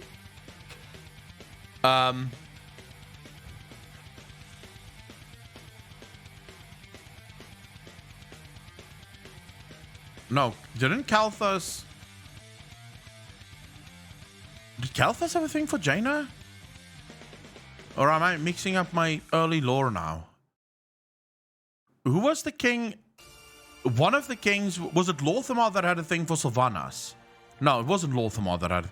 One of the kings of Silvermoon had a thing for Sylvanas and was actually pretty peeved at the fact that she was so into Nathanos. I'm trying to remember now. Well, 3,000-year-old creeping. I mean, I don't think that age difference matters in World of Warcraft. I'm trying to remember which one of the kings was it that had I think it may have been Anasterian. Yeah, it may have been, was it Anasterian? Oh my god, I'd have to go back and fucking read that lore. Because this is like old school lore, right? But one of the kings of Silvermoon, or princes of Silvermoon, had a thing for Sylvanas, and he was very peeved at the fact that Sylvanas was into Nathanos. But I can't remember now which one it was. Like, the names escape me.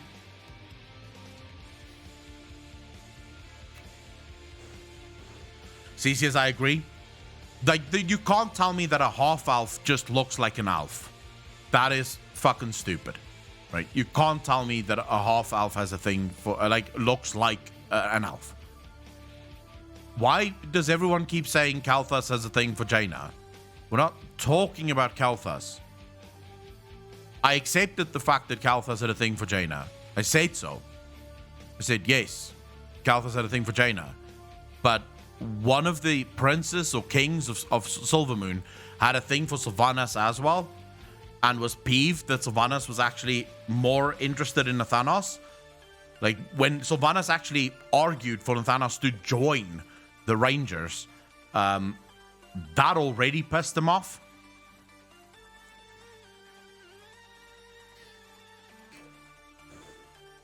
But there's a couple of things, like, Blizzard needs to do a lot of work around, I would say, quite a few races. So something that I would have loved to have seen,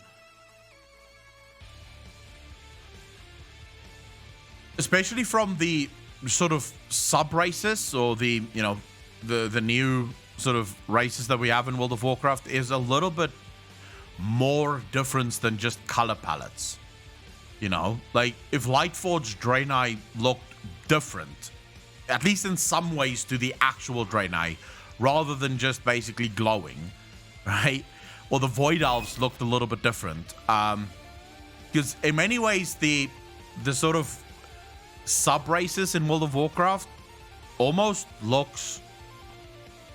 It looks cheap. Rashnok, you motherfucker. Thank you so much, dear. What's up, dude? Really appreciate you, degenerate fuck. How you doing, brother? Another month down. Happy to have you, bro. Always happy to have you.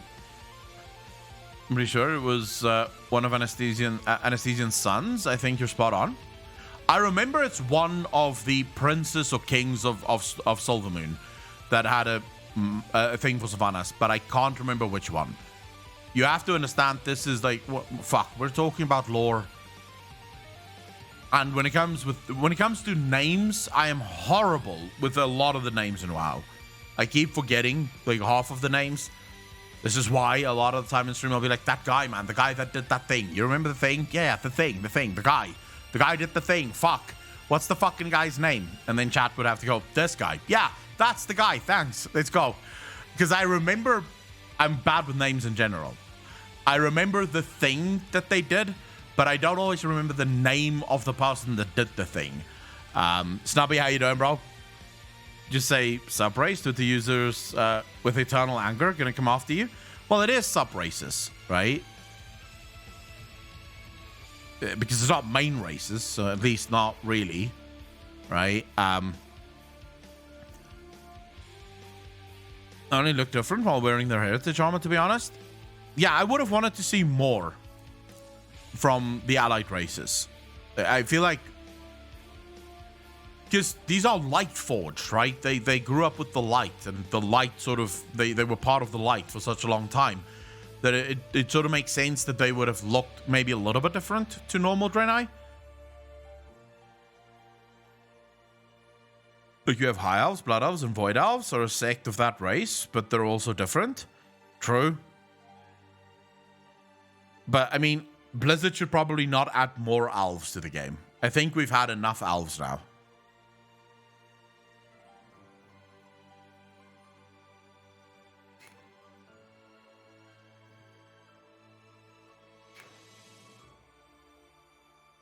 Captain Swanky, why?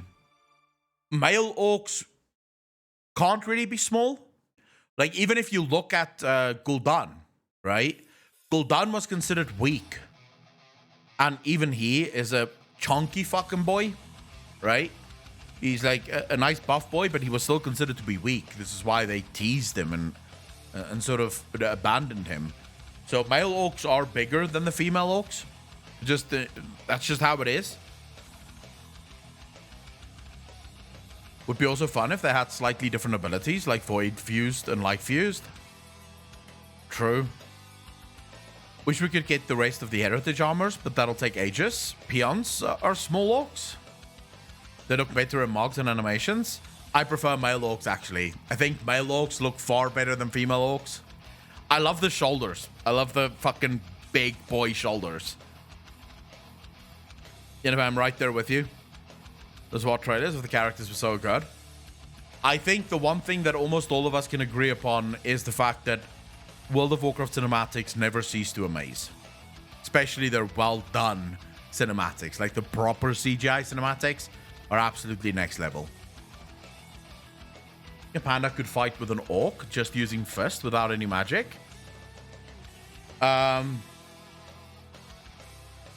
Probably because pandas are raised on hand-to-hand fighting. Cartigan, how you doing, bro? Like, pandas would have the skill to do it, but in terms of pure strength, the panda would have to be very, very quick and make sure that they never get hit once. Because if the orc hits him once, it's fucking GG, right? He'll break his face. Tauren would be similar, because Tauren would, pound for pound, I think Tauren would be stronger than Panda, right? So again, the Tauren would be slow, so therefore would have a disadvantage of trying to hit the Panda. But should the Panda get too close, so the Tauren can actually grab hold of him, or actually hit a punch, the Tauren should be able to fucking spank the Panda. Because that would be sort of, both of those fights, a Panda v Orc, Panda v Tauren, would come down to a single punch, right? If the Panda can avoid any punches or any grappling with both of those two races, the Panda should be able to beat the shit out of both of them, because the Panda grew up learning how to fight with their fists, right? Their fists are weapons. It's where monks come from. But if they got too close, the weight difference would basically mean fucking GG.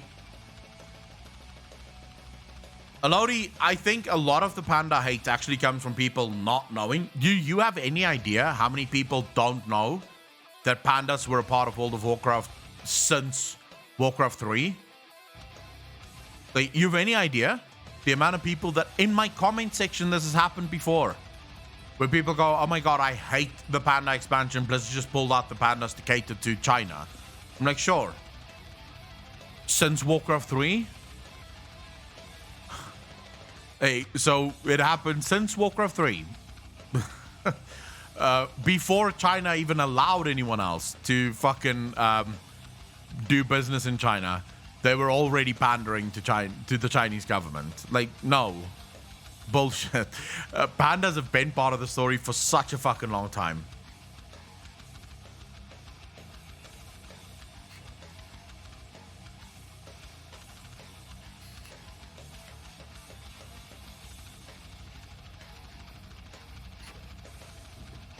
Vizogo, true, but it's still there, right? It may have been a joke mission, but it's still there. It was still in the game. I think I heard Mop wasn't allowed in China because the panda was offending. Actually, that makes sense. Pandering. Oh my fuck, Cesius. But Vloggers Free Music was the best. I'm actually sad that I didn't play Mop. 3 Pandaren though. 2 male pandas does not a race make.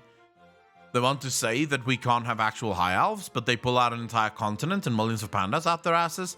Well, not quite. I mean, we only saw the pandas that actually traveled. Remember, this was actually explained. Pandas don't travel. Chain did, right? Chain did because he absolutely fucking, like, he's actually one of the weird pandas. But, you know, Pikarku, how you doing? Am I the wretched guy? That was the best performed expansion in China. The concept of balance and harmony in Mop was a really interesting concept that fell a little flat. Chain chats now. The categories of pandas. According to Twitter, 2 male anything can reproduce just fine. Oh my god, here we go. Let's just start with weird fucking conversations that no one actually should care about. No, the Wandering Isles, the giant turtle starting zone, panda start on. There was an emperor that took that turtle to travel around the world, so there were pandas that did travel. Yeah, but we're talking about modern day pandas, so the pandas that settled in Pandaria, they were actually very closed off, right? They decided not to do fucking anything with anyone. Will we ever have a drunk stream? We've had drunk streams in the past.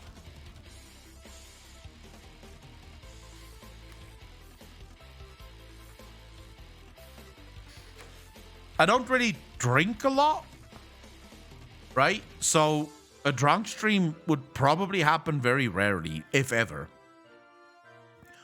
Block, how you doing, brother? Definitely not a hot tub stream. When are you gonna have a blow stream? Never. Furbulk or the superior bear race? Are we gonna get into a conversation about what is the superior race? Fuck. Pandarans were in a very close society until Bao made an open up trade with them back in the 70s. Oh my god. Alright, so we've just crossed the fuck over. We've now decided that we would, instead of just talking about WoW lore, we're gonna merge WoW lore and real world lore. We're just gonna make it one thing now.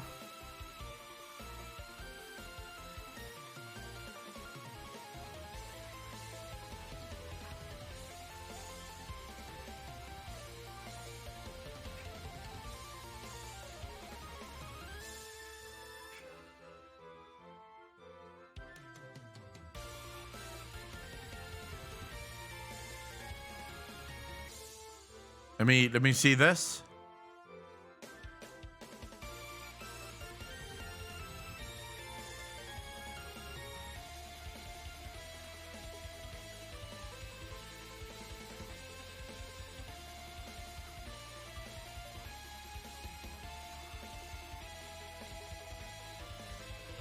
This is actually good feedback. This is actually good feedback. Timuric, how you doing, bro? This is actually very good feedback, Apocalypse. I'll pass this on to them because I think they might actually enjoy it. I've gotten as much hate as pandas, but I wouldn't say that. There's people who hate every race in the game. I think pandas just came out because everyone sort of at the same time hated on pandas. What you're listening to, but it sounds like death metal Pokemon. It's all free music, DMCA free music. That's what I'm listening to. Figured it'd be good to get a first-hand testimonial. He is hyped as fuck to get it up and running and see the improvement to stream quality. What GFX does he have? Apocalypse. Silver Coppen, I don't think so. I don't think anything Blizzard could have done would have fixed the reaction to Pandaland. The problem was that, well, actually, maybe the way Blizzard could have fixed Pandaland was by introducing pandas earlier into the game. So maybe if there were like a lot of pandas from the start of Cataclysm that players sort of got to meet and got to know, it would have helped a little. But at the end of the day, the problem with Panda was that a lot of people saw pandas for the very first time and just thought to themselves, nah, fuck that. Just fuck that.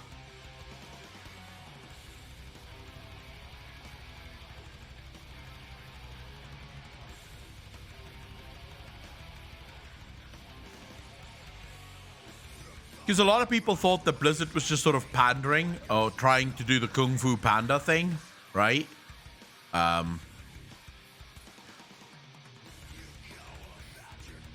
I actually find the mob, the mob cinematic to be one of the greatest examples of world building in just a few fucking lines.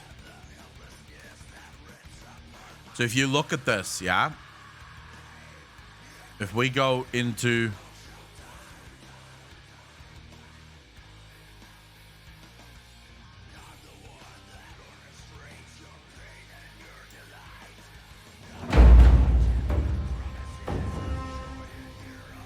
To ask why we fight is to ask why the leaves fall.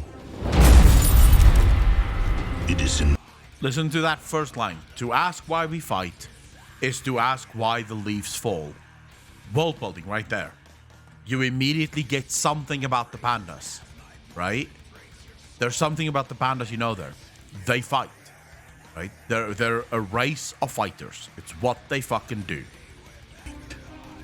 Is to ask why the leaves fall. It is in their nature. Perhaps there is a better question. And what was so good about it is you get this panda saying, to ask why we fight is to ask why the leaves fall. It's natural. It's what we do. And then you see the fight in the background here, in the B-roll of the Horde v the Alliance, which is also an eternal fight, right? To ask why does the Horde and the Alliance fight is to ask why do leaves fall. It's what we do, right? We fight. That is what we fucking do. The world building in this one cinematic was absolutely phenomenal.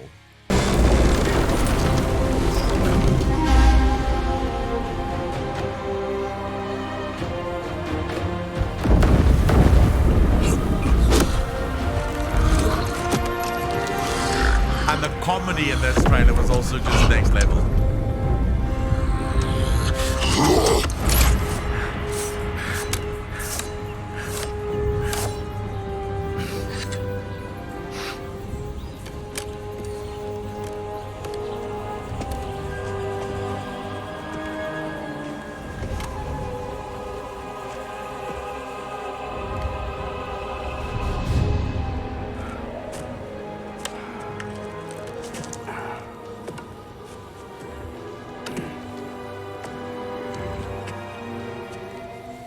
Even this is why I say it immediately allowed players, especially even new players. Imagine someone who doesn't know anything about the story. You have an orc and a human basically coming ashore, right? On a land that they don't fucking understand at all. What do? One would think they would be more preoccupied with the world that they've just arrived on that they know nothing about. They couldn't give two fucks about the world that they just arrived on. What they care about is kicking each other's asses. They are still hunting each other. This world can go fuck itself. I want to kill that human. This is all I give a fuck about. Screw the human, screw the orc. It allowed for people to see the truth of what World of Warcraft was about, right? The essence of World of Warcraft.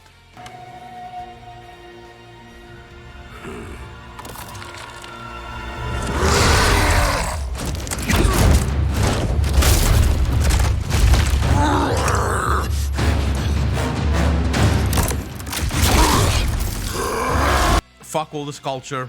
Fuck all these beautiful things. I'll break this shit. It's war. That's it. Doesn't give a shit.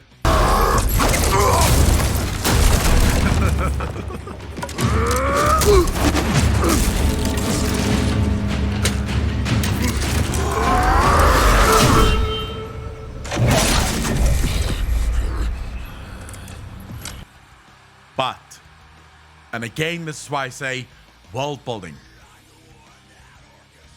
What happens? What just happened here?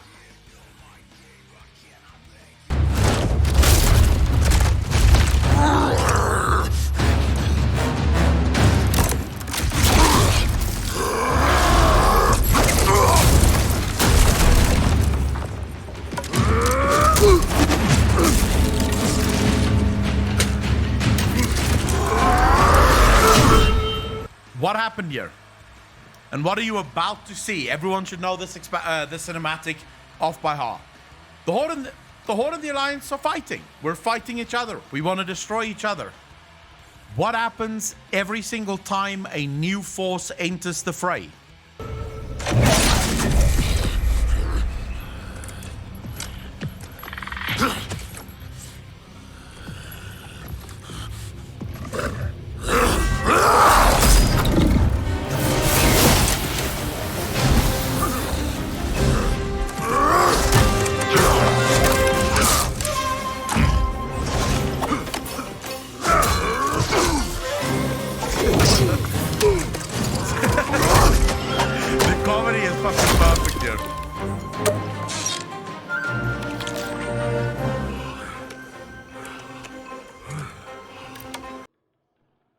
You see, this is world building.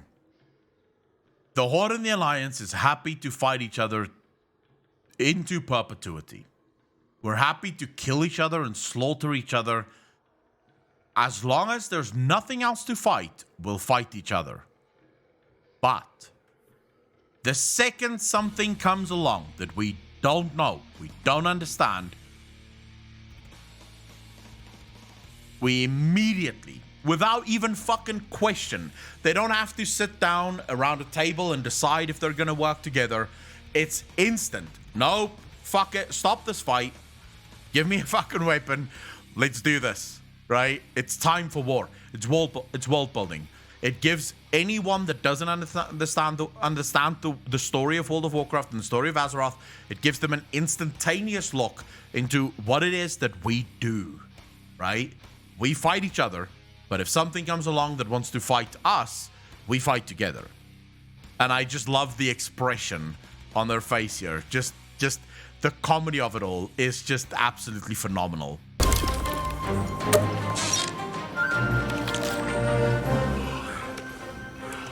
Look at that orc's face.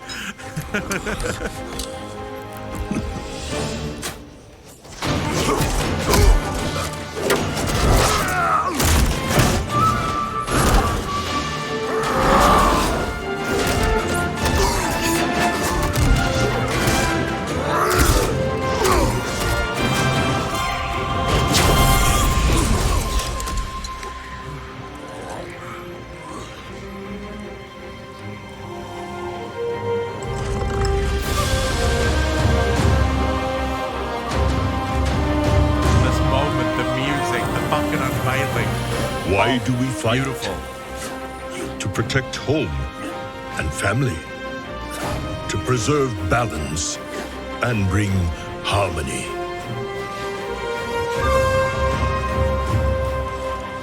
For my kind, the true question is, what is worth fighting for?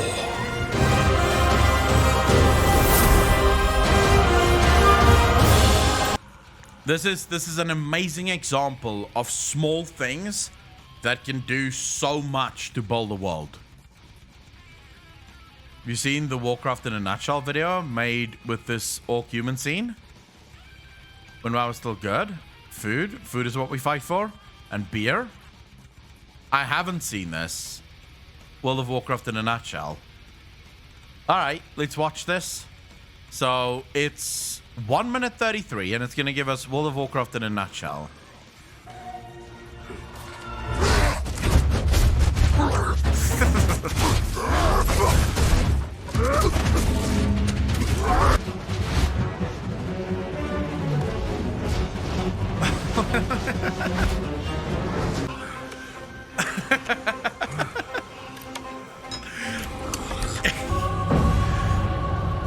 Yep.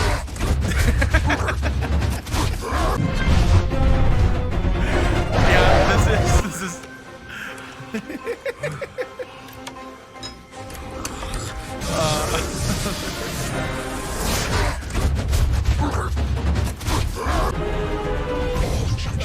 We burn the fire.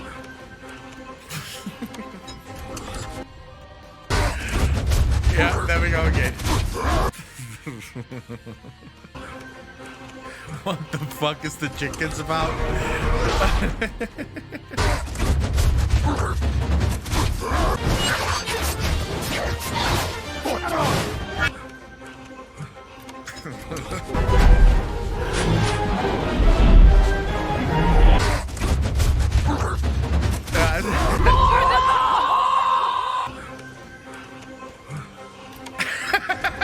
Horde is not. Oh, that fucking reversal was so good. Just give me it back. Like, yeah, this is your fight.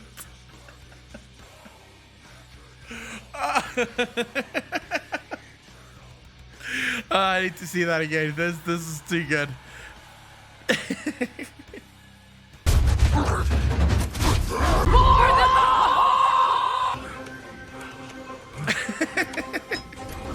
Horde is nothing.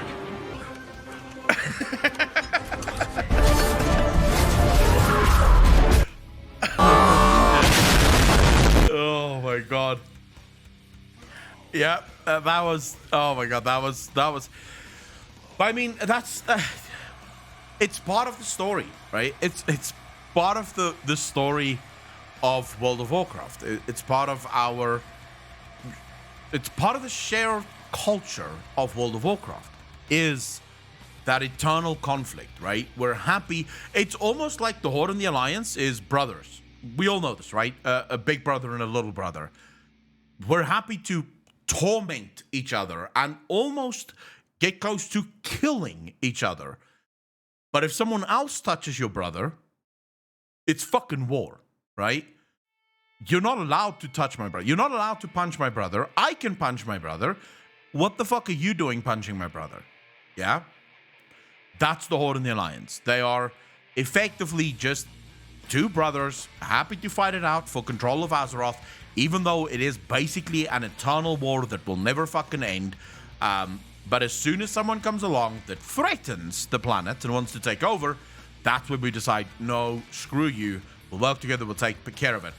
All World of Warcraft needs right now in order to fix the issue, because what happened, sadly, after all of this was that, or during all of this, is every single time Blizzard brought the Horde and the Alliance together to fight to save Azeroth, the Horde and the Alliance lost a little bit of themselves, right?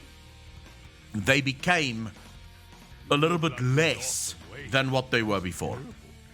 And people lost a little bit more. With the same idea, the original vampires in the Vampire Diaries and the originals.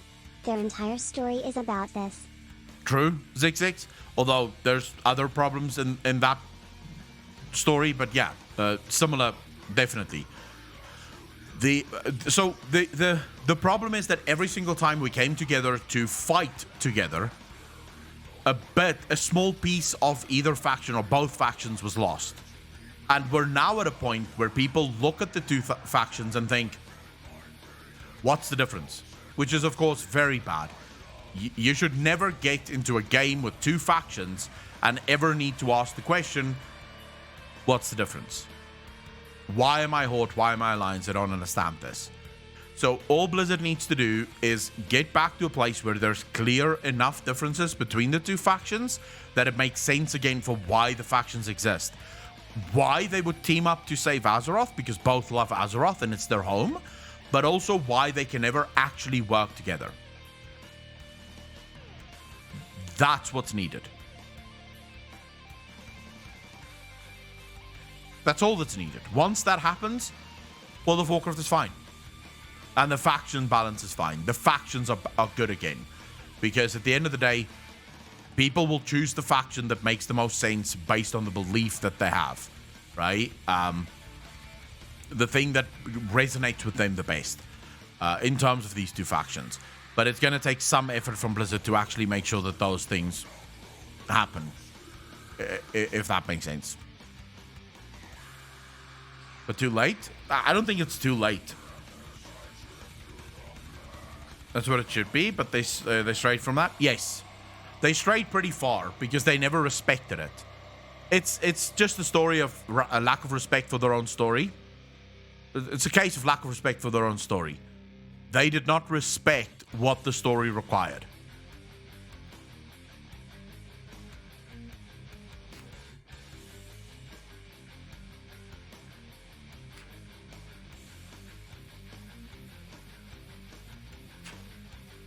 Trying to make the Horde bad, Alliance good. Tatiana, actually very good point. Because the original idea, right, of World of Warcraft was that neither faction was good versus evil, right? They were both good and evil in the same measure. They had good parts, they had evil parts, and sort of together they were just trying to survive.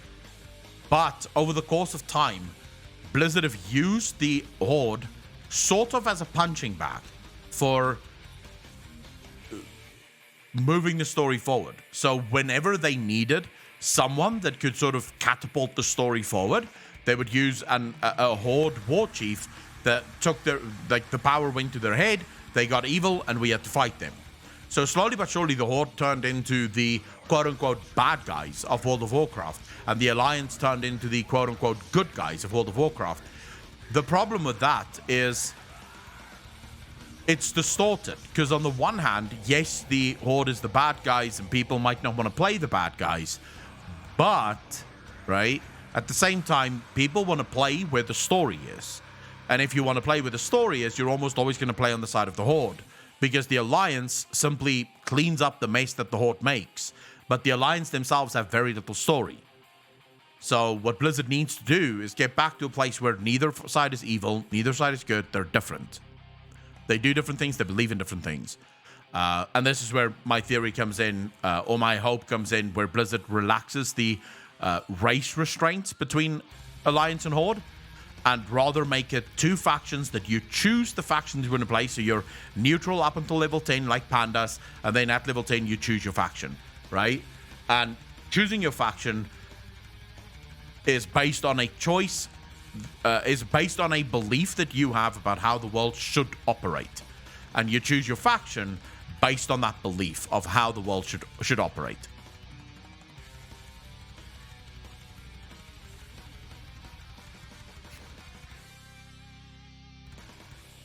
I mean, they could, right? It's too blended to be decided by race. Agreed. At this point, there's no way you can tell me that a Tauren just automatically forms part of the Horde. Like, you can't tell me that, right? Because in many ways, the Tauren believe more things that the Alliance believe than what the Horde believes, or at least used to. So telling me that the Horde and the Tauren just automatically join the Horde makes no sense. There's even orcs, right? Or trolls even. You're right. Yeah, at this point I just don't feel it anymore. And also I feel like, again, it's not so much that it's wrong that there's a race lock behind the factions, but I feel like it's bad game design. It's restrictive for the reason of being restrictive, not restrictive for to actually carry the story. I feel like you could make a much better story if you opened the factions. Like, then you could really dive into the differences between the Horde and the Alliance, right? Because people can choose whichever race they want to be a part of, or faction they want to be a part of.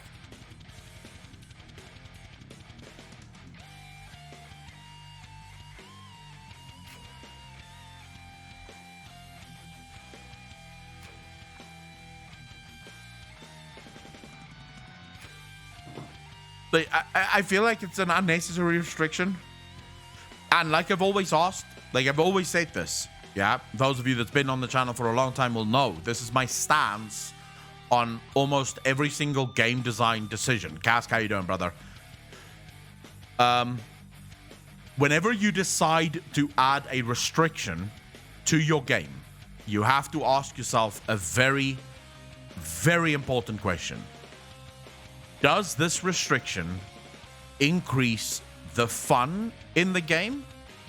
And does this restriction serve a purpose that could increase the fun in the game, right? Those are the two questions you must ask yourself. If the answer to even one of those questions is no, you should rethink your restriction. Because at that point, it becomes a restriction simply for the sake of a restriction. The race locks adds nothing of value to the game. It doesn't make the game more fun. If anything, it makes the game less fun for an orc, or for a player who loves the orc aesthetic, but maybe loves King Anduin. Because that player can now not play his orc and have King Anduin as his king. He's forced to have whatever war chief sits on the throne as his king. So it doesn't add. I don't feel like it adds anything to the game. And to give me the answer, well, the lore can be changed. Lore can be rewritten. The story can be written around it in a very real, very good way that doesn't really require anything to be lost or broken. So it's not a good enough excuse to just say, well, it's always been that way.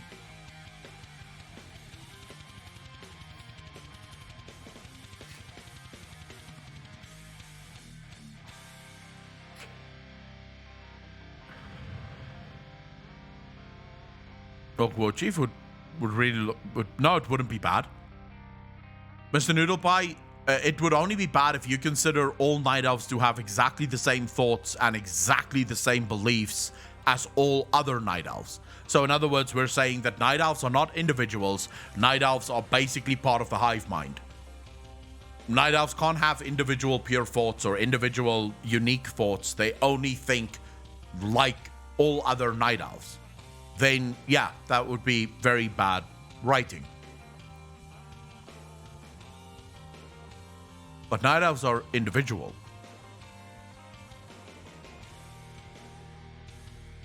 There must be some Night Elves out there who don't agree with Tyrande. If they're an individual people, there must be some Night Elves out there who don't believe that Tyrande is the right leader, who don't really care for Malfurion. We know from experience that there are Night Elves who go their own way. Illidan is a great example of this.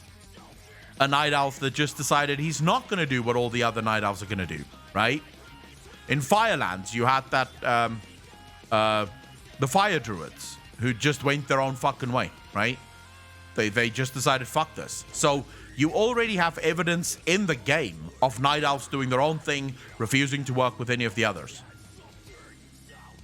That's what it would be. The Night Elves that walk around in Orgrimmar are Night Elves that didn't agree with Tyrande and Malfurion and the direction of the Alliance and decided, fuck that, we'll go to the Horde. Not maybe because they're happy with the Horde War Chief, right? But because they're more happy with the Horde War Chief than what they are with the Alliance.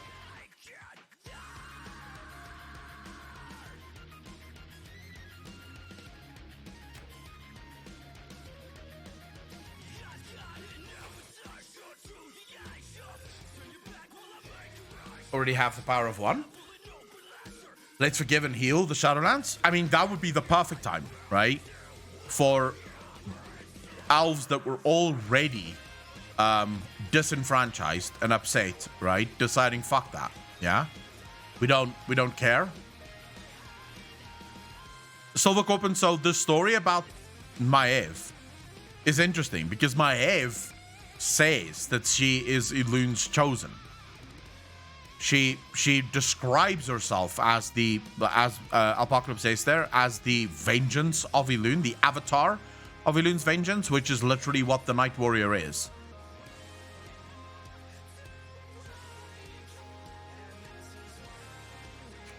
I don't think we've seen Sonaris now. We could still. I mean, it's still early days, but not yet, at least. But Aka right now, I feel bad about Verisa or Valera are in Alliance side. I mean, we had a theory about that, Silvercorp, a long time ago. Myself and Apocalypse had, during one of the shows we discussed the possibility that Tyranda's power, the power that she got from Elun, the reason that power kills you is because it's stolen power. Right? And not stolen because Elun hates you, because you stole her power, but when you basically force Elun to give you her power. So Elun did not choose to give you her power, you forced Elun to give you her power. The power will eventually kill you because it wasn't meant for you. Whereas Maiev was given the power, right? Because Maiev describes herself as the avatar of Elun's vengeance. That's literally what she is. And that is literally what the Night Warrior is. It is the vengeance of Elun. So the idea there was that if Elun blesses you and turns you into her vengeance, she controls that power so that the power doesn't kill you. But if you steal the power, if you basically force the power, so you grab the power of Elun and you shove it into yourself, Elun, the deal that you make with Elun then is, okay, you can borrow my power, but as for the price of this stolen power, I take your life. Right?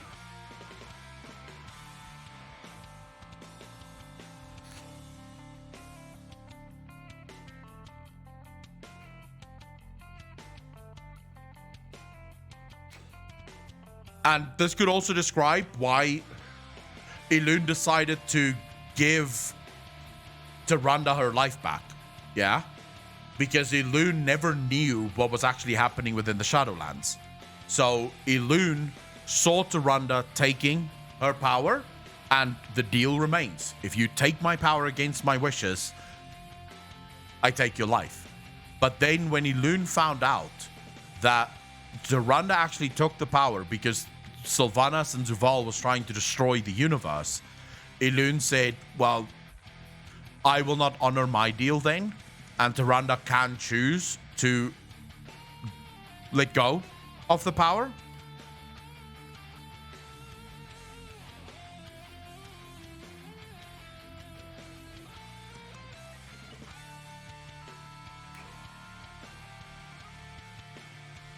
Not easy being the Avatar of Vengeance, and it nearly cost her everything, but her power is growing more and more again. He survived the Walker 3? I didn't know that.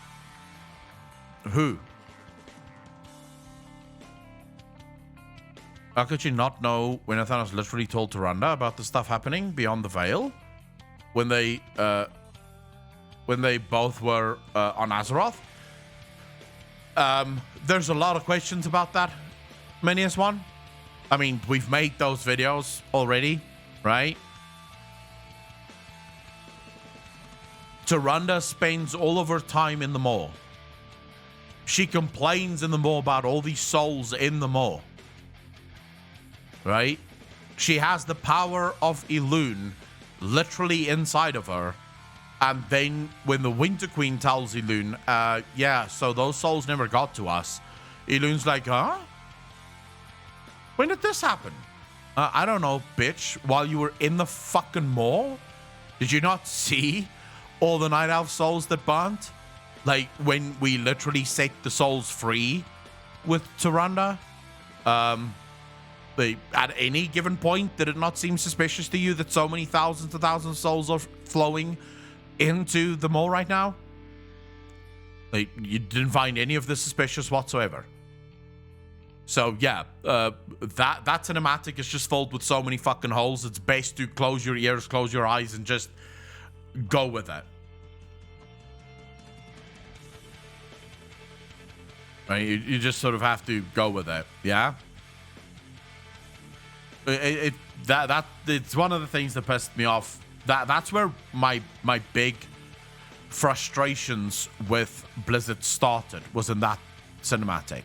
Like, that's where my frustration started with the lore. Because again, that cinematic asked me to forget so much shit. I just had to pretend like none of the things that I was just doing not that long ago.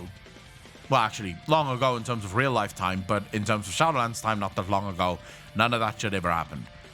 The difference when Tyrande is overtaken by Elune and we're not. Aureus, but are you telling me that Elune could at no point see through the eyes of Tyrande? She's literally linked to Tyrande through power, right? So surely she should have been able to see what was going on, right? Or at least while Tyrande was saying it, she may have heard Tyrande saying it, because she's given her power to Tyrande. Tyrande is her chosen warrior now.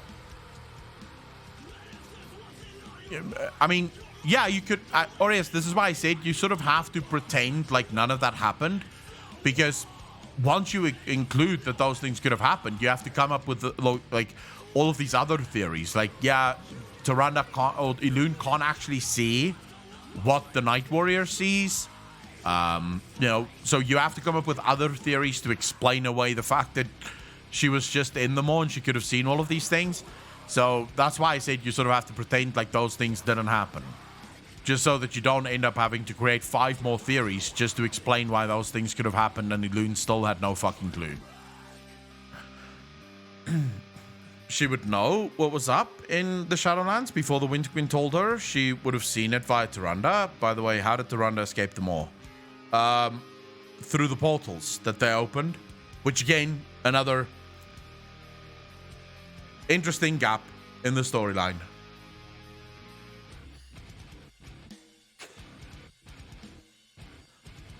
Nothing escapes the Maw except for the Maw Swarm. Oh, and Sylvanas. Oh, and the armies of them all, and the player, and all of the other NPCs, and some of the souls. But other than that, nothing escapes them all. Basically, other than everything in the game, nothing escapes them all.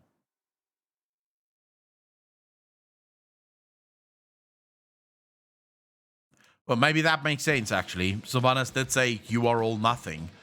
So nothing escapes them all means that everything actually escapes them all, because everything is actually nothing, which means everything actually escapes them all. It's sort of like, it's very weird.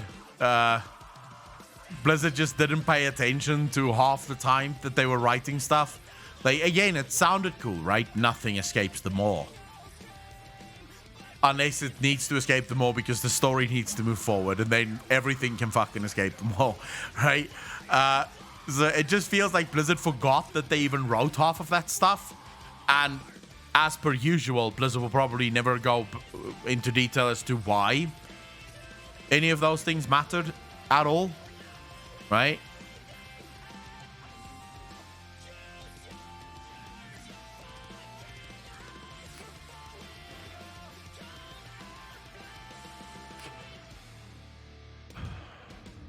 I'm no man excuse. Works every time. True. Everyone. There's book to be written and sold. True. Or yes. We'll find out in the box, guys. Don't get too hung up about this shit. Blizzard will bring out a book that explains why everyone can actually escape them all. Right? It's not meant for the game. We're not meant to know these things in the game. Nothing escapes them all. It's just a slogan for the more real estate agents. Yeah, you can absolutely buy this house adjacent to the mall. None of these evil creatures will ever escape the mall. This is a lovely home. It has a beautiful view of the Torghast and the Soul. There's the river. This is prime real estate. Yeah, but I'm sort of worried about all these evil creatures in this mall place. Nothing escapes them all. Don't worry about it. Yeah, it's typical fucking real estate bullshit, right?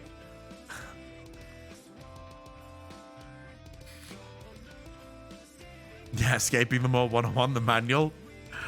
Oh my god. Which is possible they forgot. On a Jesse Cox video, he told an episode when he went to BlizzCon and asked what was a snake tail on some dungeon in the game, and the guys there said, I honestly don't know. I saw that video, actually, Brandon. I saw the video where he asked what is the snake tail in World of Warcraft, and yeah, it seems genuine, like they just... It was put into the game and then just forgotten about. Like, they just forgot that that tail was there. I don't blame them, just to be fair, right? I don't blame them. When you have so much that you have to keep track of, especially in a story that is oftentimes as fractured as World of Warcraft, it's entirely possible that you're going to miss certain things. What I do blame them is when you have a story that's very linear, the story of the Maw, the story of the Night Warrior, and you fuck up things about the Night Warrior and the Maw, that I do blame. Because you should absolutely not be fucking up like a story that is literally linear in how it's being told. Surely you can remember what you wrote 2 fucking hours earlier when you were writing the whole nothing escapes the Maw, right?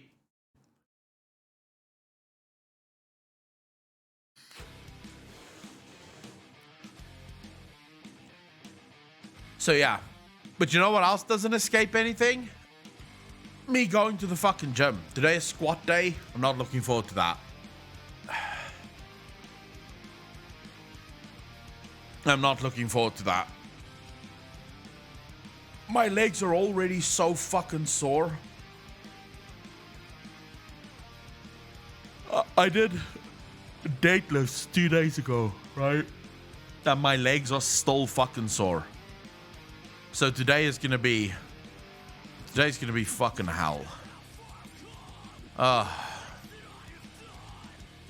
am not in any way, shape, or form looking forward. I don't like squat.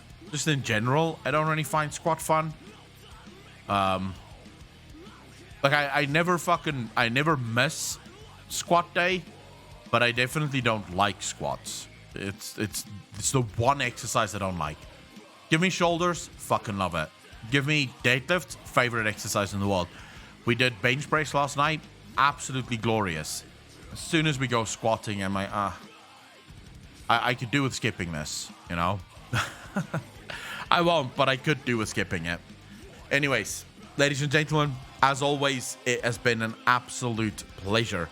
I will definitely not be streaming tonight. I have a bunch of things that I have to take care of. And if I stream every single night after the stream, that's a problem. Wait, Noble is live?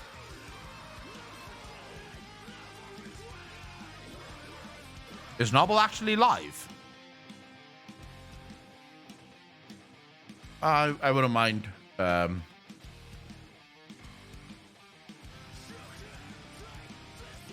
If he is live, I would. Oh, he is actually fucking live? No way. All right, we'll raid Noble. Fuck it, we'll raid Noble. So, all of you, at least go say hello, even if you don't want to hang out. We will raid Noble. I don't know what the fuck he's streaming. He seems to be streaming some weird game. So, hit that get ready for the raid. Go be degenerates in another man's chat. Let's have some fun. Yeah, let's have some fun. I absolutely enjoyed each and every one of you coming out. It's been an absolute pleasure. Whether it's your morning, your afternoon, or your evening, it is always appreciated that you spend it with me. Take care of yourselves. As always, be kind to each other. Be good to each other. And I will see all of you in the next one.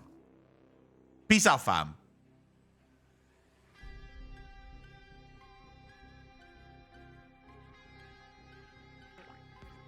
Ashley casts spells in whichever direction she's